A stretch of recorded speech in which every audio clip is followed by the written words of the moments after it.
I have something you need to read right now, Mr. Whitmore. Annie Carter's voice cut through the wedding ceremony just as the minister turned toward Richard Whitmore and began the question everyone had come to hear. Beside him stood Victoria Langford in an ivory wedding gown, one hand resting on Richard's arm. Her smile had vanished. Two security guards moved toward Annie. She tightened her grip on the paper. "If you don't read it," she said, still trying to catch her breath, "you'll regret it for the rest of your life." The guests began murmuring. Several phones rose above the rows of chairs. Victoria looked at the wedding coordinator, then at the antique gold watch on her wrist. "Get her out of here," she said. "Now." One guard reached Annie first and took hold of her upper arm. "Ma'am, you need to come with us." "No." Annie pulled back. "I came to see Mr. Whitmore. You're trespassing. I know how this looks, but please." The second guard moved in from the other side. Victoria's voice sharpened. "What are you waiting for? Remove her before she causes another scene." The first guard began turning Annie toward the gate. "Stop," Richard had spoken quietly, but the entire lawn heard him. The guard released Annie. Richard stepped down from the platform and walked along the aisle toward her. No one moved. Annie could hear the soft mechanical click of a camera near the reception tent and the quick rhythm of her own breathing. Richard stopped several feet away. "Do I know you, young lady?" "No, sir." "Then why do you believe I'll regret not reading whatever you're carrying?" Annie glanced at Victoria. The bride's face remained composed, but her fingers had closed around the fabric of her gown. "You may have the wrong man," Richard continued. "Or someone may have sent you here to embarrass me." "No one sent me to embarrass you." "Then who sent you?" Annie had rehearsed this moment on the bus. She had planned to explain who she was, where she lived, and why her grandmother had kept a secret for 5 years. Now, with security at her back and strangers staring at her as though she had wandered in from another world, the prepared words disappeared. There was only one name that mattered: Elizabeth Whitmore. Richard's expression changed. It was not dramatic. He did not stagger or raise his voice. The color simply left his face, and for one long second he appeared unable to breathe. Behind him, Victoria said, "Richard, don't." He did not turn around. "What did you say?" "Elizabeth Whitmore," Annie repeated. "Your wife." "My wife is dead." The words sounded practiced, as though he had forced himself to say them many times. Annie swallowed. "That's what you were told." Victoria came down from the platform, lifting the front of her gown to keep it from dragging across the grass. "This is cruel," she said. "Whoever paid you to do this chose the worst possible way." "No one paid me." "Then you're confused." "I'm not confused." Victoria stepped between Annie and Richard. Up close, her expression was no longer calm. "Elizabeth died 5 years ago. There was an accident. There were medical records and a death certificate. You cannot walk into a private ceremony and make claims like this." "I didn't come to make a claim. I came to deliver something." Annie held up the paper. Victoria looked at it as if it might explode. Richard's eyes remained fixed on Annie. "You said Elizabeth sent you?" "Yes, sir." "How?" "She gave this to me yesterday." A murmur moved through the guests. Richard's jaw tightened. "Where?" "I'll tell you after you read it." Victoria gave a short, disbelieving laugh. "Richard, this is obviously a trick." Annie looked past her. "My grandmother told me not to hand this to anyone except you." "And who is your grandmother?" Richard asked. "Martha Carter." Recognition flickered across his face. Victoria noticed it. "That name means nothing." "It does to me," Richard said. "Martha worked in our home.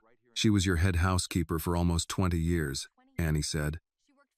She worked for Mrs. Whitmore longer than she worked for you." Richard looked again at the folded paper. Victoria reached for his arm. "We have guests waiting. The minister is waiting. We can deal with this after the ceremony." Annie heard the strain behind her polished voice. "No," Annie said, "not after." Victoria turned on her. "You do not decide what happens here." "You're right, he does." Annie looked at Richard. "But he has to read it before he marries you." The insult landed harder than a shout. Victoria's face went still. Richard extended his hand toward Annie, then stopped. Thomas, a broad-shouldered man in a dark suit, approached from beside the platform.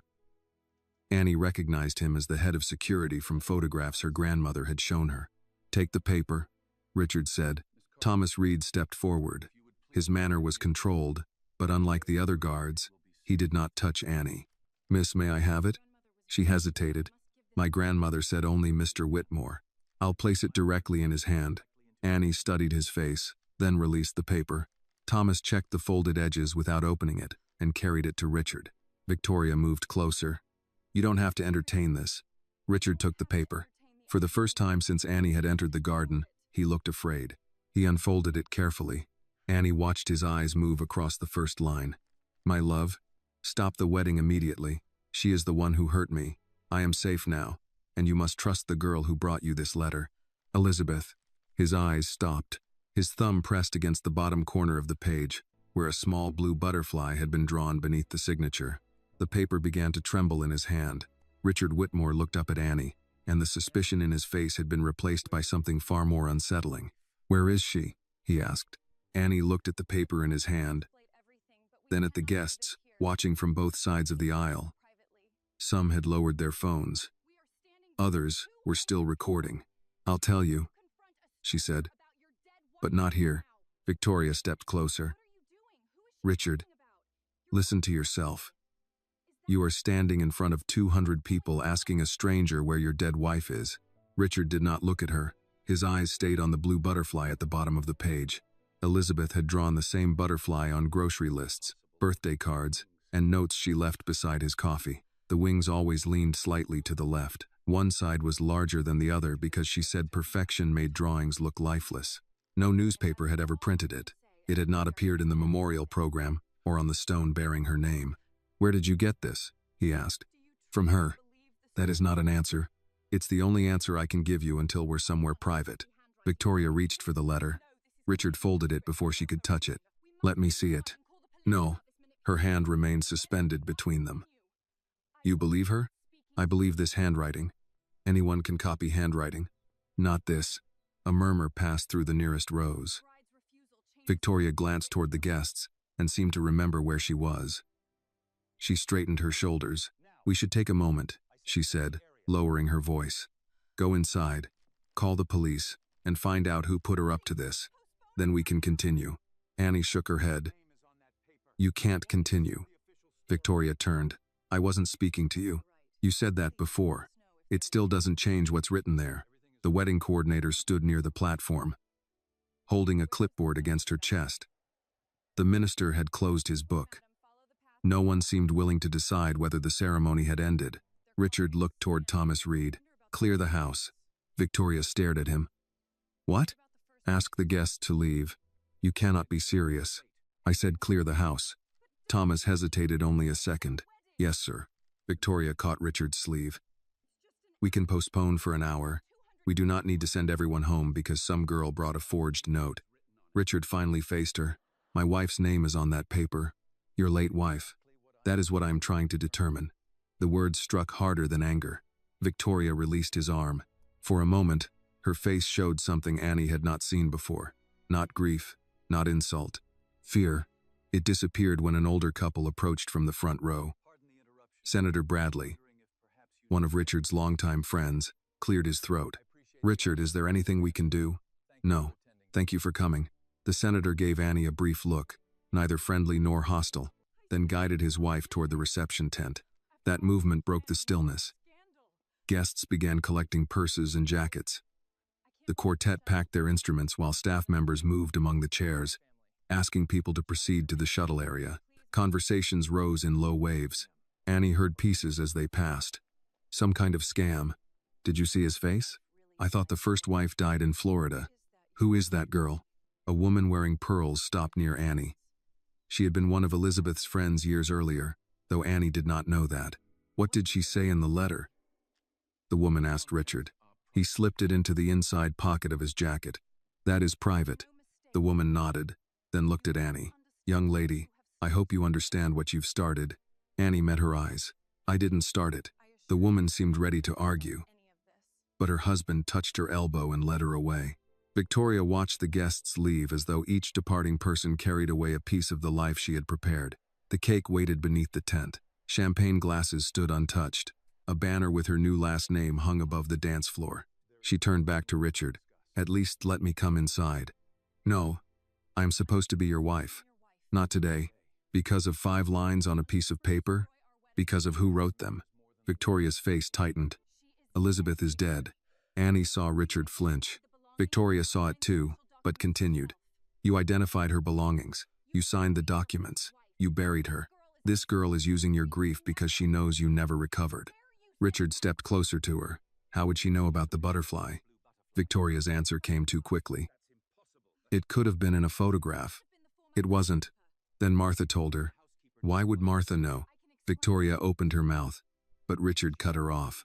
Martha did not handle our private correspondence. She had no reason to know what Elizabeth drew at the bottom of letters she wrote to me. Annie noticed Victoria's eyes shift toward the house. It was a small movement, but it made Annie wonder whether Victoria was calculating which door she needed to reach first. Richard noticed it too. Thomas, he said. The security chief returned from directing staff toward the driveway. Have someone stay with Miss Langford. Victoria's expression changed. You're assigning a guard to me? I'm asking you to remain here until I understand what is happening. You have no right to hold me. You are free to leave. You are not free to enter my study or Elizabeth's rooms. The use of Elizabeth's name unsettled her more than the order itself. Victoria drew herself up. You are humiliating me. Richard looked over the emptying lawn. This is not about humiliation. It is for me. Annie had expected Richard to comfort her. Instead, he said, if that letter is false, I will deal with the person responsible. If it is true, humiliation will be the least of our concerns. He turned to Annie. Come with me. Richard led her through the French doors and into the house. Annie followed, aware of the polished floor beneath her dusty shoes. Family portraits lined the hallway, but none of them showed Elizabeth. Victoria had removed nearly every trace of her. Richard entered a study at the rear of the house and locked the door behind them. The room smelled of leather, old paper, and the cedarwood cologne he wore. He remained standing.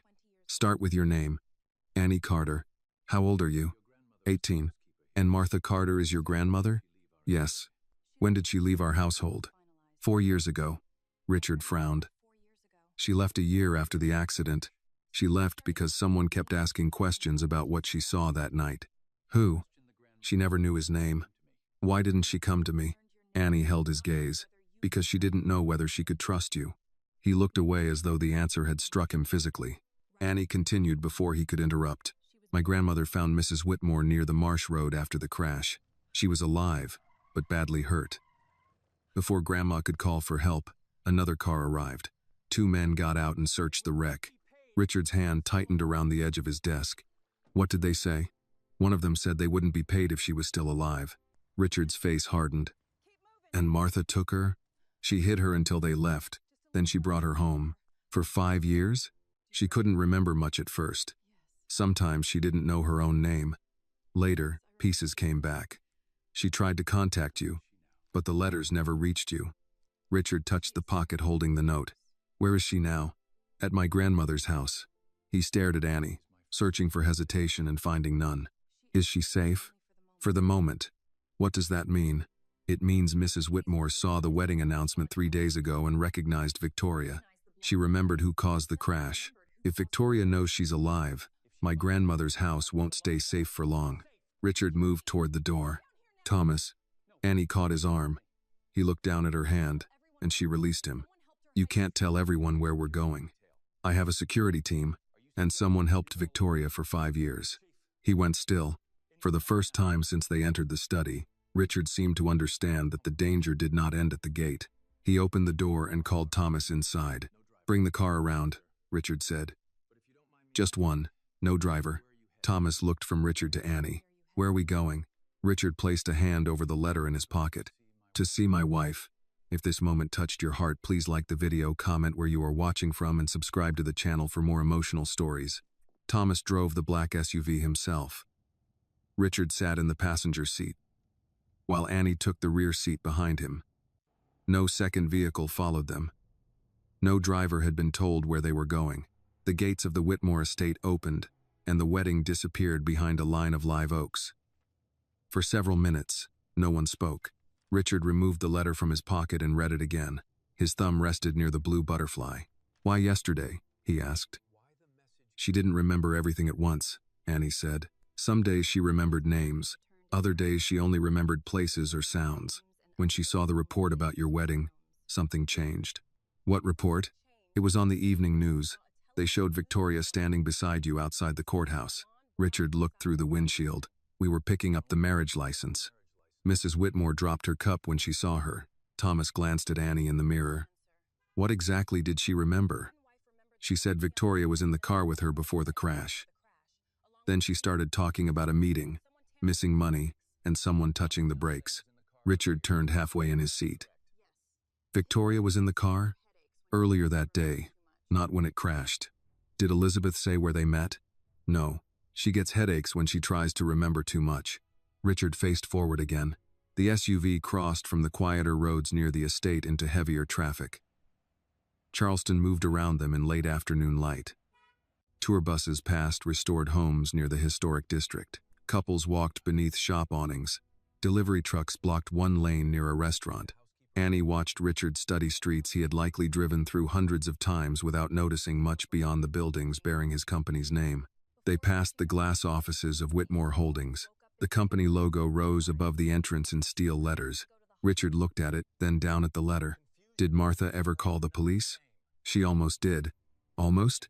The night she found Mrs. Whitmore, she drove toward the county hospital. Before she reached the main road, Mrs. Whitmore woke up and started screaming for her not to go there. She was confused. She was terrified. That isn't the same thing. No, sir, it isn't. Thomas changed lanes, leaving the business district behind. Richard turned toward Annie again. Tell me what happened that night. Everything your grandmother told you. Annie looked out the window. She had heard the story in pieces over 5 years, usually after Elizabeth fell asleep or woke from another nightmare.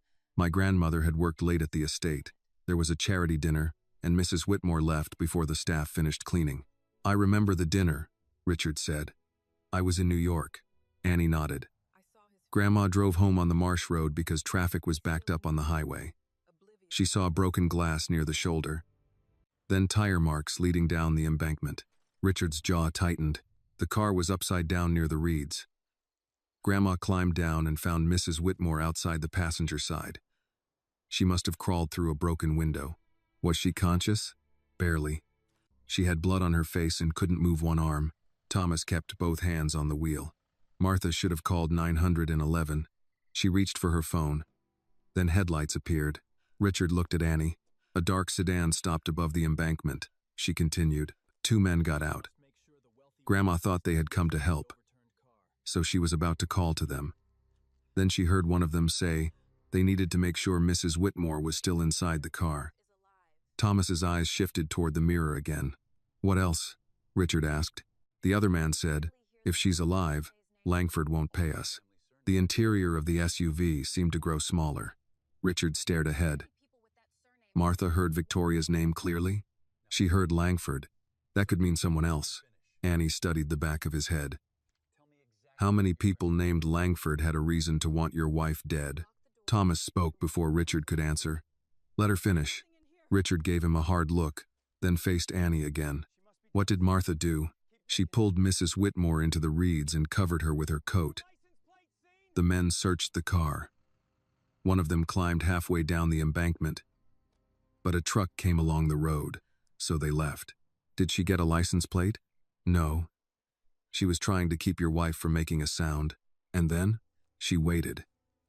When the road was quiet, she helped Mrs. Whitmore into her Buick and drove away. Richard frowned. Martha owned that brown LeSabre? You remember it? She drove it for years. Elizabeth kept telling her to replace it. Grandma said the car saved both of them because nobody noticed an old Buick. Thomas turned onto a narrower road lined with small homes, churches, laundromats, and family-owned stores. Men sat outside a barber shop. An elderly woman watered potted plants on a porch. A handwritten sign outside a Baptist church announced a fish fry on Friday. Richard looked through the window. I thought Martha moved to Georgia after she left us. That's what she wanted people to think. Who asked questions about her? She never knew. A man came to the diner where she worked and showed her a photograph of Mrs. Whitmore. Another one waited outside our house for 2 nights. Why didn't she come to me then? Annie let out a slow breath. You keep asking that, because I need to understand. She didn't know who arranged the accident. She didn't know who controlled your phone or who opened your mail. All she knew was that someone with money had replaced the truth before the police arrived. Richard looked down at his hands. Annie continued more quietly. Grandma spent 20 years serving your family. She trusted Mrs. Whitmore. She wasn't sure she could trust the people around you. Or me? Yes. Thomas reduced his speed as the road narrowed further. Richard's voice hardened. I would never have hurt Elizabeth. I believe you. He looked back at her. But my grandmother didn't have the luxury of believing, Annie said. She had an injured woman in her house and men searching for her. She had to decide what was safest, not what was polite. Richard turned away. They passed a corner grocery store and a row of brick apartments.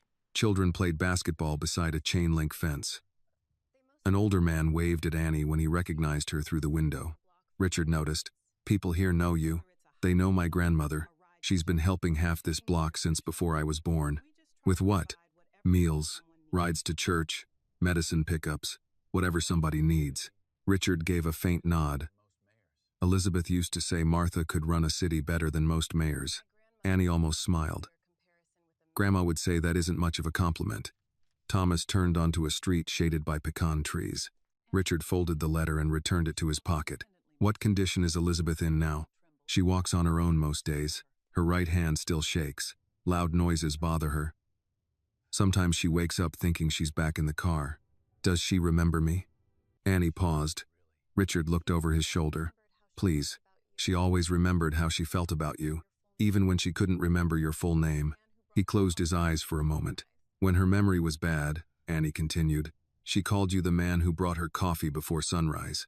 A sound escaped Richard that was almost a laugh, though there was no humor in it. She hated making coffee. She still does. Thomas slowed near a small blue house with white trim. The porch railing needed paint. Flower pots lined the steps, and an American flag hung beside the front door. Martha's old Buick sat beneath a pecan tree. Thomas stopped at the curb. Richard did not move. Behind a thin curtain in the front window stood a woman with one hand pressed to her chest. Her hair was shorter and streaked with gray. A pale scar ran from her temple toward her cheek. 5 years had changed her face, but not the way she leaned forward when she was afraid to hope. Richard opened the door before Thomas had turned off the engine. Elizabeth, he whispered. Richard crossed the sidewalk before Thomas could stop him. Annie followed at a slower pace, giving him room as he climbed the porch steps. The front door opened before he reached it. Martha Carter stood in the doorway wearing a gray cardigan over a flowered blouse. Age had bent her shoulders, but not her posture. For one moment, she looked at Richard as if he were still the younger man who used to return from business trips with his tie loose and his mind somewhere else. Mr. Whitmore, she said. Richard stopped. Martha. Her eyes moved past him to Thomas, then to Annie. You brought him straight here? There wasn't time, Annie said. Martha looked toward the window behind her. No. I suppose there wasn't. Richard's voice shook. Is that really her? Martha did not answer the question. She stepped aside. Come in. The house was small and warm. A pot of chicken soup simmered in the kitchen, and the smell of coffee lingered in the hallway. A wooden clock ticked above a shelf lined with framed family photographs. Richard noticed one of Annie at a school ceremony, another of Martha standing outside the Whitmore estate many years earlier, and a third showing Elizabeth seated at the Carter kitchen table with a blanket around her shoulders. He moved toward the living room. Elizabeth stood beside the window. For several seconds, neither of them spoke. She was thinner than Richard remembered. Her hair, once dark brown, was shorter now, and threaded with gray. A pale scar ran along her left temple, and her right hand trembled against the back of a chair. Yet he knew her. He knew the slight tilt of her head when she was afraid. He knew the way her mouth tightened before she cried. He knew the small crease between her eyebrows that appeared whenever she tried to decide whether to speak or remain silent. Richard, she said. He stopped in the middle of the room. The sound of his name and her voice emptied the strength from his face. He seemed unable to move until Elizabeth lifted her left hand. He crossed the distance between them and dropped to his knees. Richard took her hand but did not pull her toward him. He looked at her fingers, her wrist, the faint mark near her thumb from an old kitchen burn. His breathing became uneven. I buried you, he said. Elizabeth's eyes filled. I know. I stood beside a grave. I know. I thought you were gone. I'm sorry. Richard shook his head. Don't apologize for surviving. She touched his cheek. That was enough. Richard leaned forward and wrapped his arms around her waist. Elizabeth bent over him, pressing her face into his hair. Neither of them cried loudly. The sound was quieter than that, broken breaths from two people who had spent 5 years grieving different versions of the same loss. Annie looked away. Martha touched her arm and guided her toward the kitchen. Thomas remained near the front door, his attention moving between the windows and the street. In the kitchen, Martha lowered the flame beneath the soup. You did what she asked? She said. Yes. And Victoria saw the letter? So did everyone at the wedding. Martha closed her eyes. Then we may not have much time. Annie looked toward the living room. He needed to see her. I know. Do you think he believes us? He believes his own eyes. That is usually where powerful men begin. Martha poured coffee into 3 mismatched cups. One of them was white with faded blue letters that read World's Best Boss. Richard entered the kitchen a few minutes later with Elizabeth beside him. He kept one hand beneath her elbow, though she did not appear to need help. His eyes fell on the cup. Elizabeth gave you that. Martha said it in front of him. She said you never noticed what cup you used as long as there was coffee in it. Richard ran his thumb over the faded words. She was right. Elizabeth sat at the table. Annie pulled out the chair beside her. Richard remained standing. I need to know what happened. Martha gave him a measured look. You need to sit down first. I don't want soup. I did not ask if you wanted soup. For the first time since entering the house, something in Richard's face softened. He sat. Martha served 5 bowls and placed a plate of biscuits in the center of the table. Thomas refused at first, but Martha pointed to the empty chair near the door. You can watch the street while you eat. Thomas obeyed. For several minutes, the only sounds were spoons against bowls and the ticking clock in the hall. Richard barely touched his food. Elizabeth held the warm cup between both hands. I remembered the wedding announcement 3 days ago, she began. Not everything, just her face and the sound of her voice. Victoria's? Elizabeth nodded. She came to see me the morning of the accident. We argued about money missing from the foundation accounts. Richard frowned. What money? Transfers to companies that did not exist. Property purchases, consulting fees. I found Henry Cole's authorization on several of them. Henry? He helped cover the trail. Richard leaned back as if the chair had shifted beneath him. Henry handled the accident reports. I know. And the identification. I know. Thomas lowered his spoon. Elizabeth continued. Victoria said I was confused. Then she said you would never believe I understood the finances better than the people running your company. I would have believed you. You were in New York. I would have come home. She knew that. That is why she made sure I could not call you. Richard looked at the scar along Elizabeth's temple. The brakes? I remember pressing the pedal and feeling nothing. After that, there are only pieces. Martha took over. I found her near the wreck. 2 men came looking. I heard the Langford name. Richard turned to her. Why didn't you contact me? Martha did not answer at once.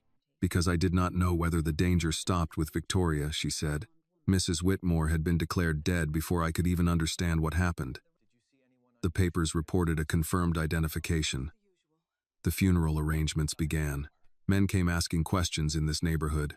You thought I was involved. I thought someone near you was. That isn't the same thing.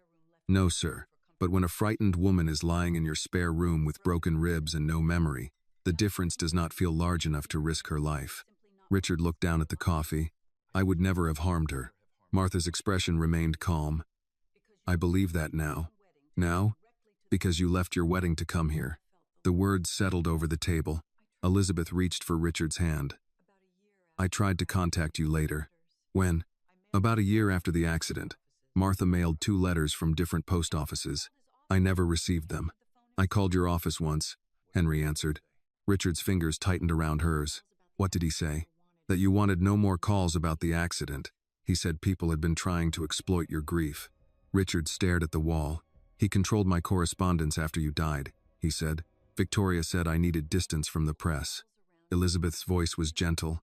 They built walls around you while you were too hurt to notice. Richard closed his eyes. For years, he had believed wealth gave him access to every answer. Now he sat in a narrow kitchen and understood that money had only allowed other people to manage what reached him. A car slowed outside. Thomas rose at once and moved to the window. Gray sedan, he said. No front plate visible. Annie stood. I saw one like that near the church last week. The car remained at the end of the block long enough for someone inside to raise a phone toward the house. Then it drove away. Richard pushed back his chair. I'm moving Elizabeth somewhere secure. No, Elizabeth said. He looked at her. They know where you are, and your security team may already be compromised. Thomas is here. One loyal man does not make an entire system safe. Richard turned toward Thomas. Thomas did not argue. Martha folded her hands on the table. This house kept her alive for 5 years because no one important thought to look closely at it. That protection is gone now, Richard said. Then we plan before we move. Richard paced once across the kitchen, then stopped beside Elizabeth. I cannot lose you again. You will not protect me by making decisions without me. He looked at her, and something old passed between them. Elizabeth had always been the one person who spoke to him without fear of his position. At last, he nodded. Then we investigate quietly. Thomas said, I'll start with the accident file and the estate security records. No one outside this room, Richard said. Martha looked at him over the rim of her glasses. That includes your lawyers. Richard thought of Henry. Yes, he said. Especially my lawyers. Outside, the gray sedan turned onto another street. Inside it, a man checked the photograph he had taken through the front window, then placed a call. She's alive, he said. After a pause, he added, and Whitmore is with her. Thomas waited until the sedan disappeared before stepping away from the window. Someone found us faster than I expected, he said. Richard looked toward the front door. Can you trace the plate? Not if there wasn't one. There was a phone in the driver's hand, Annie said. He took a picture. Elizabeth tightened her fingers around the coffee cup. Richard noticed. You're not staying here tonight. Martha stood and carried the soup bowls to the sink. We already discussed that. We discussed it before someone photographed the house. And if we rush out now, we may lead them exactly where they want us to go. Richard started to answer, but Thomas interrupted. She's right. Moving without a secure destination creates another risk. Richard turned on him. Then find one. I will. First, I need to know how wide this goes. Thomas took out his phone and stepped into the hallway. Richard remained beside Elizabeth, one hand resting on the back of her chair as though contact with the wood could keep her from disappearing again. Annie helped Martha clear the table. The ordinary movement felt strange after the warning outside. Martha wrapped the leftover biscuits in foil and placed the soup in the refrigerator as if people watching the house were only another problem to handle before bedtime. Richard watched her. You're very calm. I have had 5 years to practice being afraid without showing it. The answer silenced him. Thomas returned a few minutes later. The original accident file is incomplete. Richard frowned. How do you know already? I called a retired deputy who worked traffic investigations that year. He remembers the case because your office sent attorneys before sunrise. My office? That was his wording. Who signed the request? He doesn't remember, but he said the county transferred copies to Whitmore Council. Henry, Elizabeth said. Thomas nodded. Most likely. Richard took out his phone. Elizabeth reached across the table and covered his hand before he could place the call. Don't. I'm asking Henry what he knows, and giving him time to decide what story to tell. He has worked for me for 23 years. So did Martha, Elizabeth said. Yet when she disappeared from your life, no one asked why. Richard lowered the phone. Martha closed the refrigerator door. I did not disappear. I resigned. You left without speaking to me. I wrote a letter. I never saw one. Martha gave him a look that required no explanation. Richard placed the phone on the table. Annie leaned against the counter. Who handled your mail after the accident? Henry's office screened legal matters. Victoria managed most personal correspondence. And your calls? My assistant. Who hired the assistant? Richard's expression changed. Victoria recommended her. No one spoke for a moment. The room had not become colder, but Richard rubbed his hands together as if it had. Thomas sat at the far end of the table. We should review the timeline. No assumptions. Only what each person knows. Richard nodded once. Elizabeth looked down at her cup. The charity dinner ended around 9. I left the estate shortly after. I was in New York, Richard said. My flight was scheduled for the next morning. Victoria came to the library before I left. She said there had been accounting errors. Did she admit taking money? No.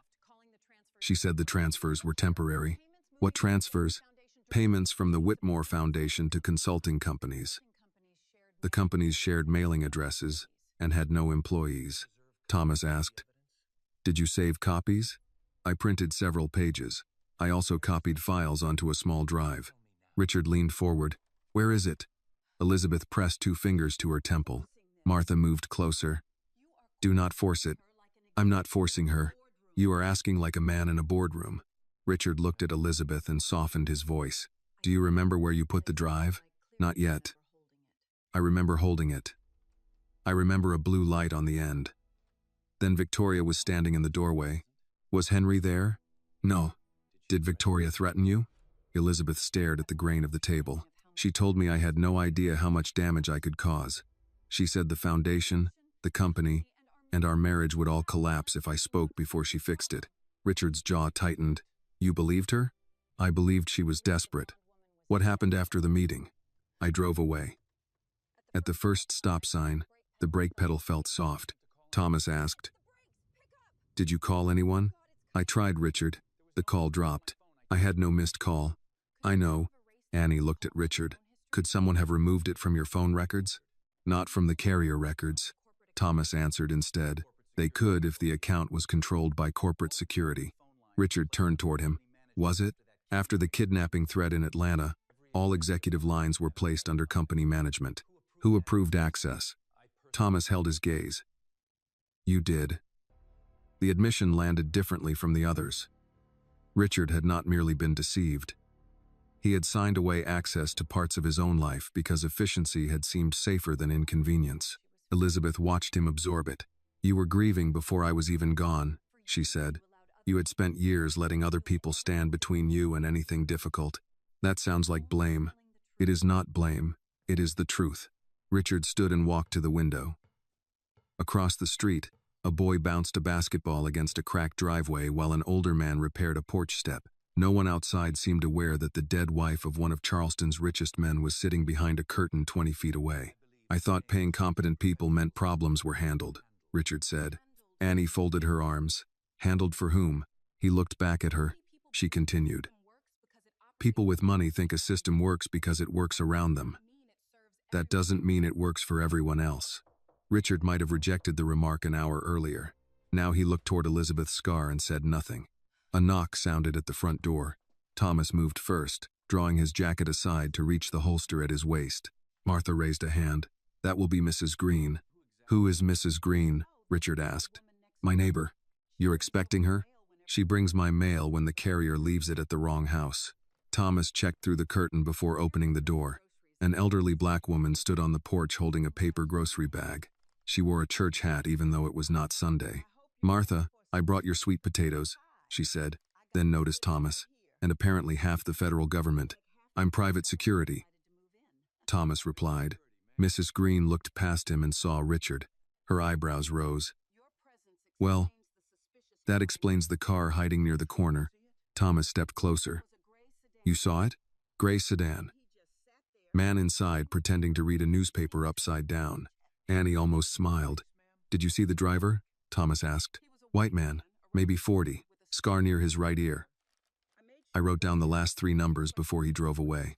She reached into the grocery bag and pulled out the back of a pharmacy receipt. Thomas took it. Richard looked at her. "Thank you, ma'am." Mrs. Green studied him. "You're Elizabeth's husband." Richard's face tightened. "Yes. She spoke well of you." He glanced toward the kitchen doorway, where Elizabeth stood. Mrs. Green saw her, gave a small nod, and said nothing more. In East Side, some questions were not asked on a porch. After she left, Thomas entered the partial plate number into a secure database. "It belongs to a fleet registered to Coal Risk Management." Richard turned. "Coal?" "Henry's brother owns the company." The room went still. Richard reached for his phone again, but this time he did not call Henry. He switched it off and placed it face down. Thomas's own phone rang before anyone could speak. He answered, listened, then looked at Richard. The county archive was accessed this afternoon. "By whom?" "A courier with authorization from Whitmore Legal." Elizabeth closed her eyes. Thomas continued. "The accident photographs, the mechanic's report, and the original witness statements are gone." Richard stared at the dark screen of his phone. For the first time, He stopped asking whether someone close to him had betrayed him. The only question left was how many of them had. Thomas copied the archive access record onto an encrypted drive, then closed his laptop. Whoever took those files knew exactly what to remove, he said. They left insurance forms, towing receipts, and public reports. Everything that could challenge the official version is gone. Richard stood by the kitchen table, staring at the phone he had switched off. Henry would know that taking the originals creates a trail.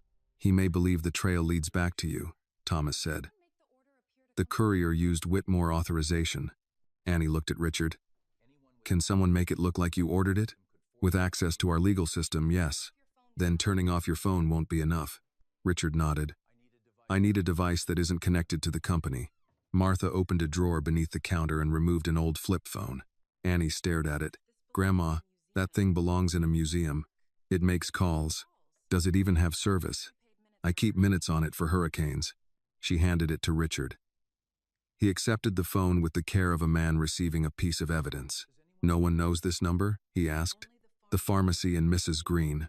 That may be the safest communication line I have. Martha gave him a dry look. That should trouble you. It did. Thomas moved into the living room to contact two people he trusted outside Whitmore Holdings. Richard remained in the kitchen with Elizabeth while Annie checked the locks on the back door. Elizabeth sat with her eyes closed, two fingers pressed against her right temple. Richard lowered himself into the chair beside her. Is the headache getting worse? It comes when I try to hold too many memories at once. We can stop. We lost 5 years because other people decided what I was allowed to know. I don't want to stop now. Richard reached for her hand but waited until she turned her palm upward. The missing drive, he said. You remembered holding it before Victoria entered the library. Elizabeth nodded. Could it still be at the estate? I don't know. Try to think about what happened before you left. Martha set a glass of water beside Elizabeth. Slowly, Elizabeth drank, then looked toward the shelf of family photographs. Her gaze settled on a picture of Annie at 12 years old, holding a small music box. Where did that come from? Annie followed her eyes. You gave it to me. No, not that one. Elizabeth pointed. The shape. The box in the photograph was painted with yellow flowers. A small metal butterfly served as the latch. Richard leaned forward. You had a music box in your sitting room. Elizabeth's breathing changed. It was blue, she said, with a butterfly on top. I bought it in Savannah. You said the tune was annoying. It played every time I opened the cabinet. A faint smile crossed her face, then disappeared. I put something beneath it. The drive? I remember removing the lining. Richard turned to Thomas as he re-entered the kitchen. There's a music box in Elizabeth's old sitting room. Blue enamel, silver butterfly on the lid. She may have hidden the drive inside. Thomas took out his keys. I'll go back to the estate. No, Elizabeth said. He stopped. Victoria will expect Richard to search the house. She may already be there. The estate is still under my security control, Thomas replied. Is it? Annie asked. Thomas looked at her. She continued. Somebody used company authorization to empty the archive. Somebody found this house. We don't know who is giving orders to the guards at the estate. Richard turned to Thomas. Who stayed behind after we left? 6 officers, 2 at the gate, 2 in the main house, and 2 rotating the grounds. Who hired them? My office, but the contracts went through legal.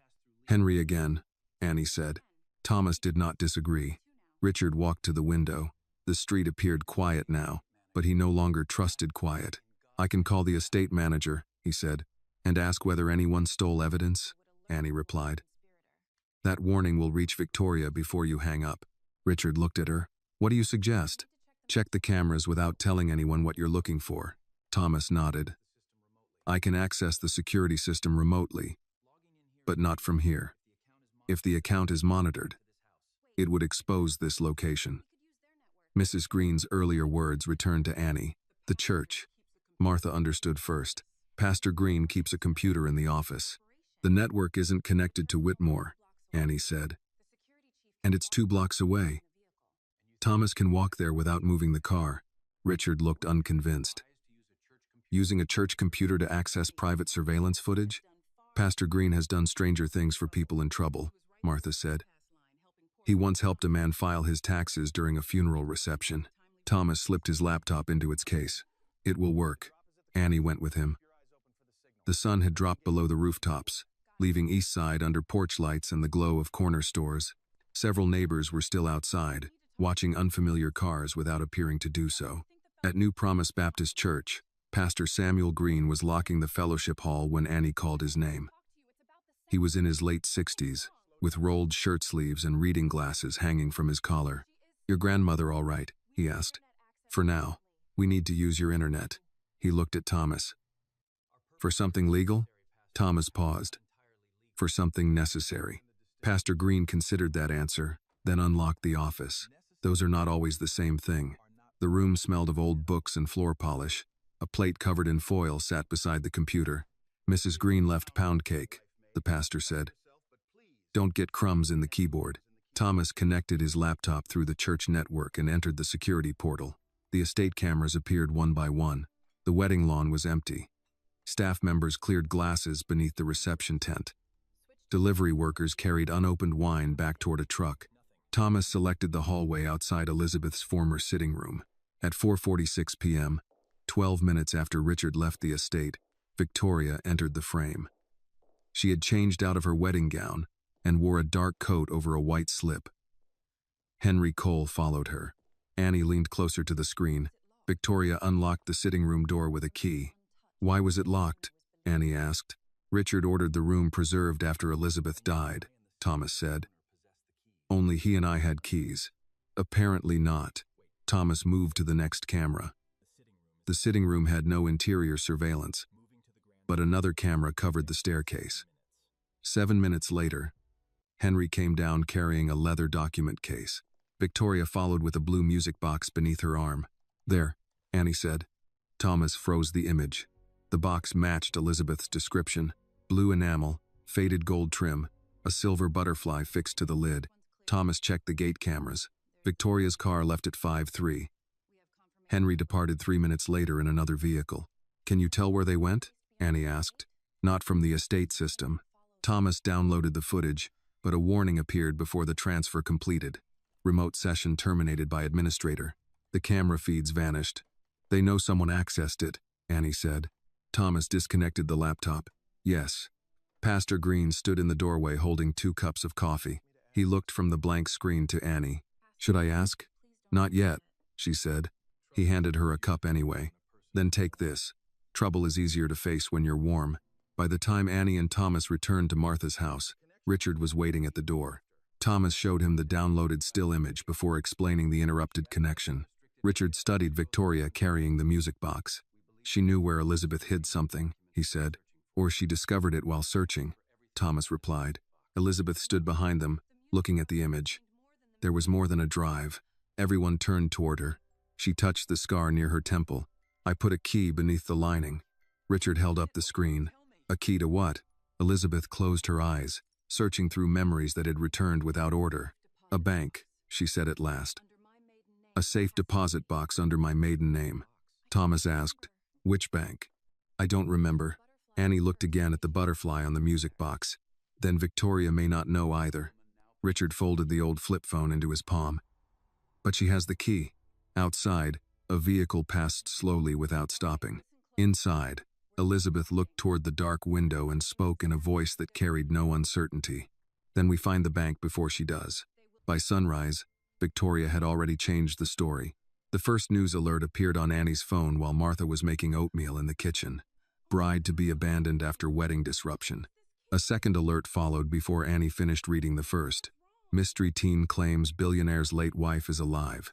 The television in the living room showed Victoria standing outside the Whitmore estate in a navy dress, her wedding makeup removed and her hair pulled back. The flower arch was still visible behind her, along with workers dismantling rows of chairs. Reporters crowded the driveway. Victoria kept one hand near her throat and spoke in a soft voice that forced everyone to listen. "Richard is grieving," she said. "He has carried the loss of his wife for 5 years. Yesterday, a young woman took advantage of that pain during a private family ceremony." Annie stood in the doorway between the kitchen and living room. Victoria continued, "I do not blame Richard. He was shocked. Anyone who loved him would understand how vulnerable he was in that moment." A reporter asked whether the letter was genuine. "I have not seen any evidence that it was," Victoria replied. "What I saw was a frightened man confronted with a cruel story and a stranger who refused to explain herself. That's a lie, Annie said. Richard entered from the hallway. He had not slept. His tuxedo shirt was gone, replaced by a plain white button-down Martha had found in a donation box for the church. The sleeves were too short. He looked at the television without speaking. Another reporter asked whether Victoria believed Annie wanted money. I cannot speculate about motive, Victoria said, but people have tried to exploit Richard before. The screen changed to footage from the wedding. Annie appeared at the end of the aisle, shouting and holding up the letter. The clip ended before Victoria ordered the guards to remove her. The next image was Annie's school photograph. Her full name appeared beneath it. Annie Carter, 18, East Side resident. Martha turned off the television. That was enough, she said. Annie stared at the dark screen. How did they get my school picture? Richard took out Martha's flip phone. I'll call the station. And say what? Annie asked. That your dead wife is alive in my grandmother's living room? He stopped. Martha placed a bowl on the table. Eat before you decide anything. I'm not hungry. That has never stopped you before. Annie almost argued, but her phone began ringing. The name of the diner manager appeared on the screen. She stepped onto the back porch to answer. Hi, Mr. Lewis. Annie. His voice sounded tired. You seen the news? Yes. I've had 6 calls since we opened. 2 people said they won't come back if you're working. I haven't done anything. I know that. Then tell them. There was a pause. I have 4 employees and rent due next week. Annie looked across the yard at the sagging fence Martha had been planning to repair. So what are you saying? I'm asking you to take a few days off, just until this settles. Paid? Another pause answered the question. Annie closed her eyes. I worked double shifts when your wife was sick. I remember. I covered Christmas Eve because your cook wanted to see his family. I remember that too. But now some strangers call, and I'm the problem. You're not the problem. That doesn't make a difference if I'm the one losing work. Annie, she ended the call. When she returned inside, Richard was speaking quietly with Thomas near the front window. Elizabeth sat on the couch with a blanket over her knees. Martha looked at Annie once and knew. He told you not to come in. For a few days. Without pay? Annie put her phone on the table. He says he believes me. Martha gave a small, bitter laugh. Belief that costs nothing is easy. A knock sounded at the front door. Thomas checked through the curtain before opening it. Mrs. Green stood on the porch with 2 women from New Promise Baptist Church. Behind them, Pastor Green carried a tray covered in foil. An older man from the barber shop held a folding chair under one arm. We brought breakfast, Mrs. Green announced. Martha looked toward the oatmeal. I already made breakfast. This is second breakfast. Within 20 minutes, the house filled with people. Someone brought fried chicken. Someone else brought cornbread, macaroni and cheese, sweet potato pie, canned peaches, and enough coffee for a church meeting. The older man from the barber shop placed his folding chair on the porch. What is that for? Annie asked. Watching the street. You don't have to do that. I know.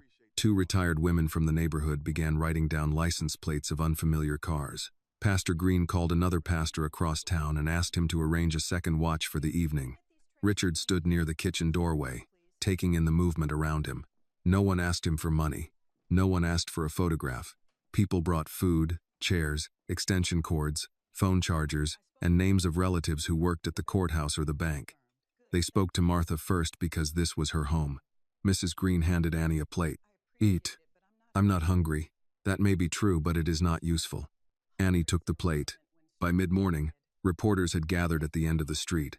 Several neighbors formed a quiet line along the sidewalk, keeping them from approaching the house. One reporter shouted Annie's name. Another asked whether she had been paid.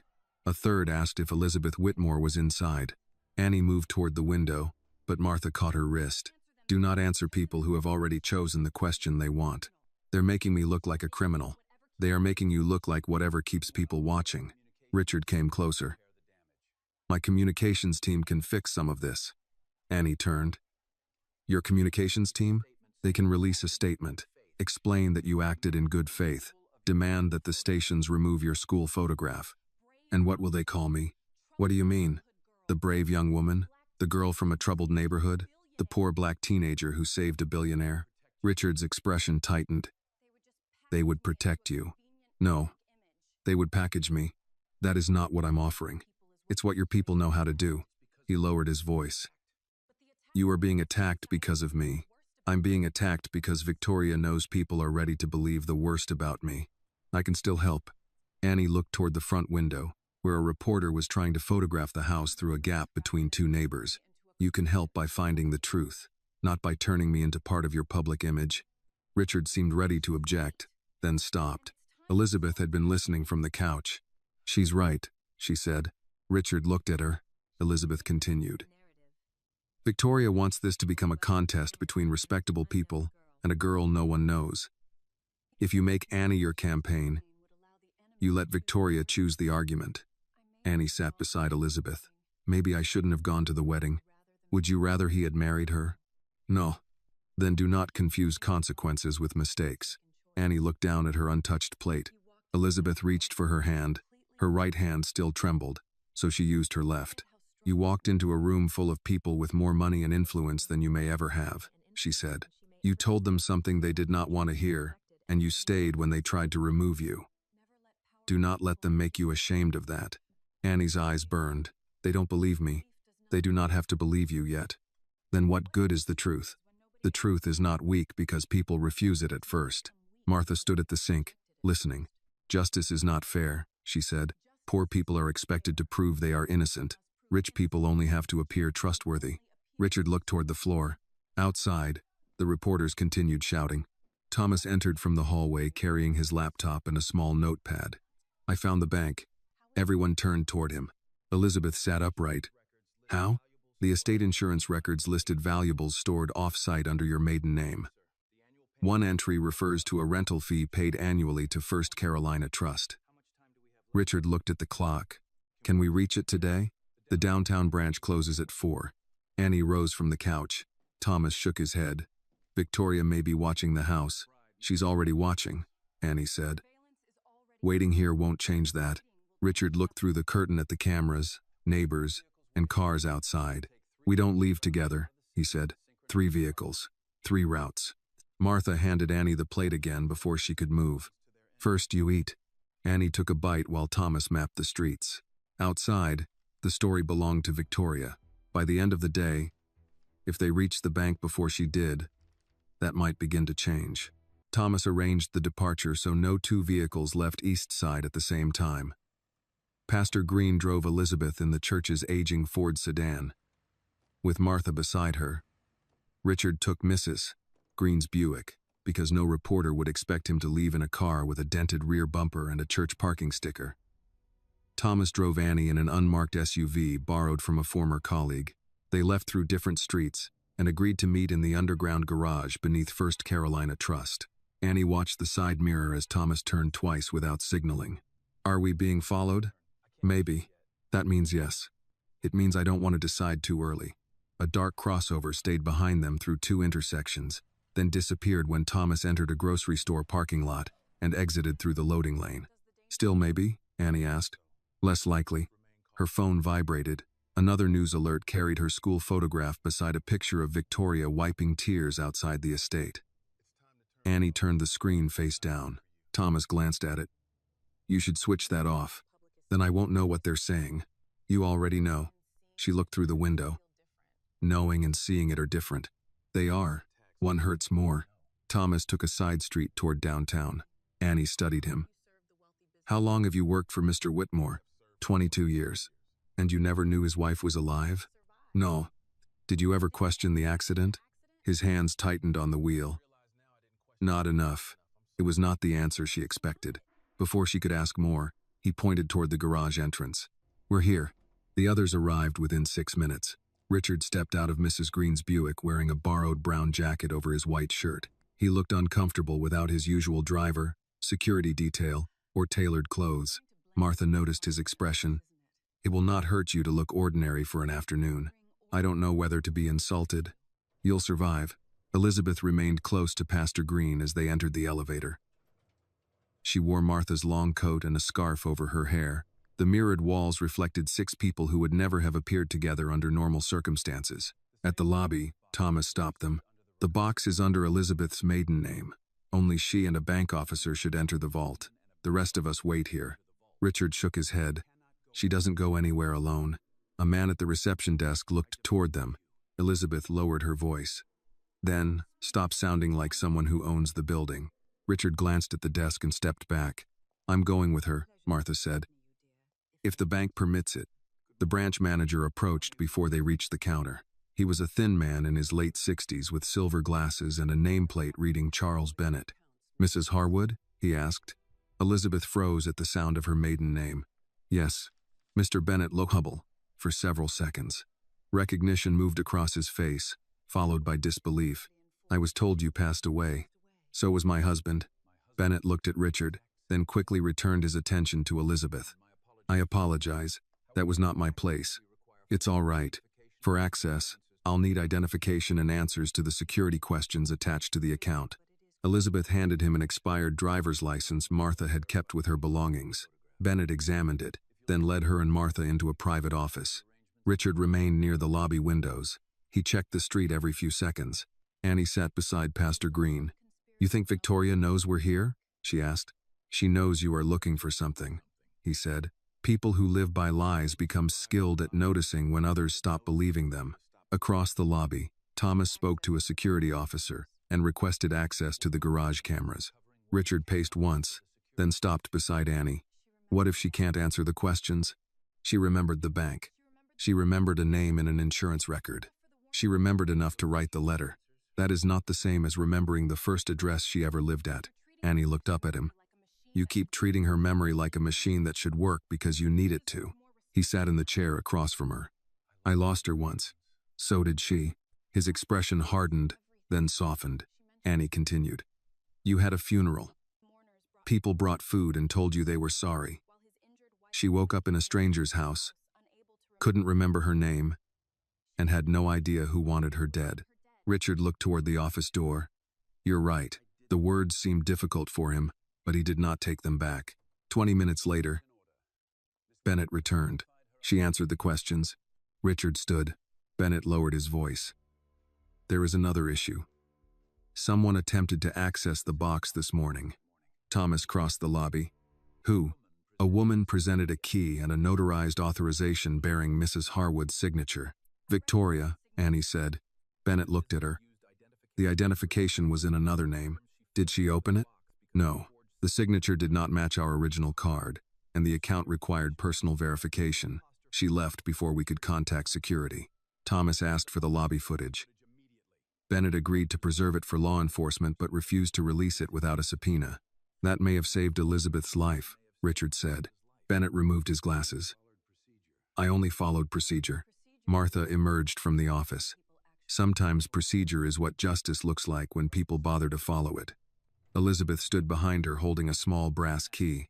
Bennett led the two women through a reinforced door. Richard watched until they disappeared. The wait lasted 9 minutes. When Elizabeth returned, Martha carried a gray metal box against her chest. Bennett brought them into a private conference room and closed the blinds. Elizabeth inserted the key. Inside were several folders, a digital recorder, an envelope addressed to Richard, and a small flash drive with a blue light on one end. Richard stared at it. You found it, he said. I found enough to know I was in danger, Elizabeth replied. I just didn't live long enough that night to tell you. Thomas put on gloves and opened the first folder. It contained bank transfers from the Whitmore Foundation to 3 consulting firms. Each company used a different name, but shared the same Charleston mailing address. The second folder held a mechanic's preliminary report. The brake line on Elizabeth's car had been cut with a narrow blade. Richard read the page twice. This was never in the police file. Because Henry removed it, Elizabeth said. Thomas lifted a receipt showing a payment from Cole Legal Services to a county morgue employee 3 days after the crash. Annie opened another folder. Inside was the intake photograph of an unidentified woman whose body had been found after a warehouse fire. Her age, height, and hair color were close enough to Elizabeth's to support a false identification once the body was badly burned. Richard pushed his chair back. They buried her under Elizabeth's name. No one answered. Elizabeth picked up the digital recorder and pressed play. Victoria's voice filled the room. You have no idea what you'll destroy if you take this to Richard.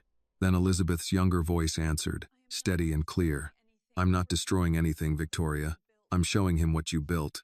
A chair scraped against the floor in the recording. Victoria spoke again. If you do this, you will lose your marriage, your name, and every comfortable thing you think belongs to you. The recording stopped. Richard sat motionless, one hand over his mouth. Thomas examined the remaining pages. We have fraud, falsified identification, and proof the brakes were sabotaged, but one sheet is missing.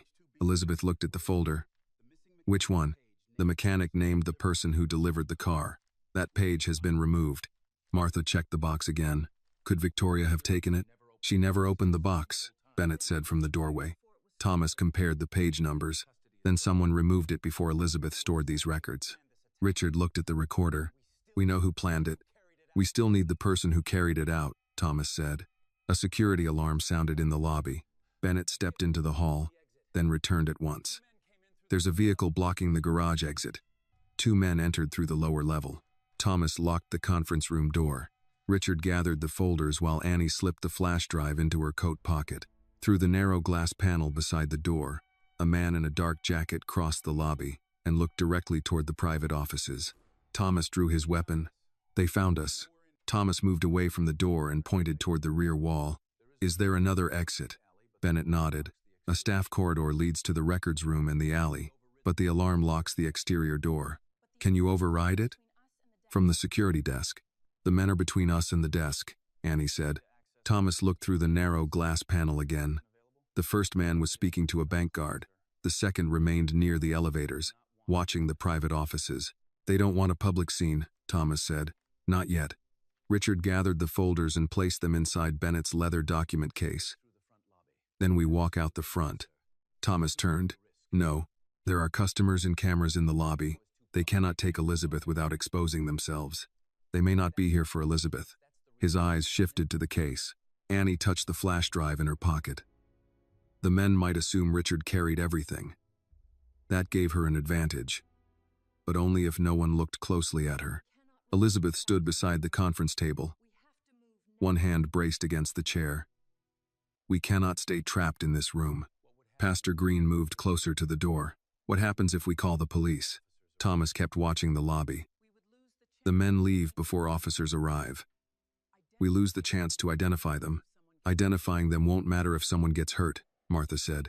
Thomas took out his phone and photographed both men through the glass. He sent the images to a former colleague with a short message, then called the security desk. Tell the guards there is a medical emergency in the conference room, he said to Bennett. Have them clear the corridor and bring a wheelchair. Bennett understood. He made the call. A minute later, a bank employee approached with a wheelchair. The first man watched her enter the private corridor. The second stepped away from the elevator. Thomas lowered his voice. Elizabeth sits in the chair. Martha and Pastor Green take her toward the main entrance. Richard follows with the case. Annie stays close to me. Richard objected. They'll follow the evidence. That is the point. They'll focus on you while Annie carries the drive. Richard looked at Annie's coat. You gave it to her?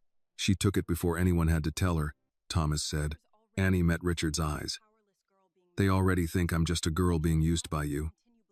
Let them keep thinking that. Elizabeth sat in the wheelchair. Martha tucked the blanket around her legs while Pastor Green placed both hands on the handles. When Bennett opened the door, Thomas stepped into the corridor first.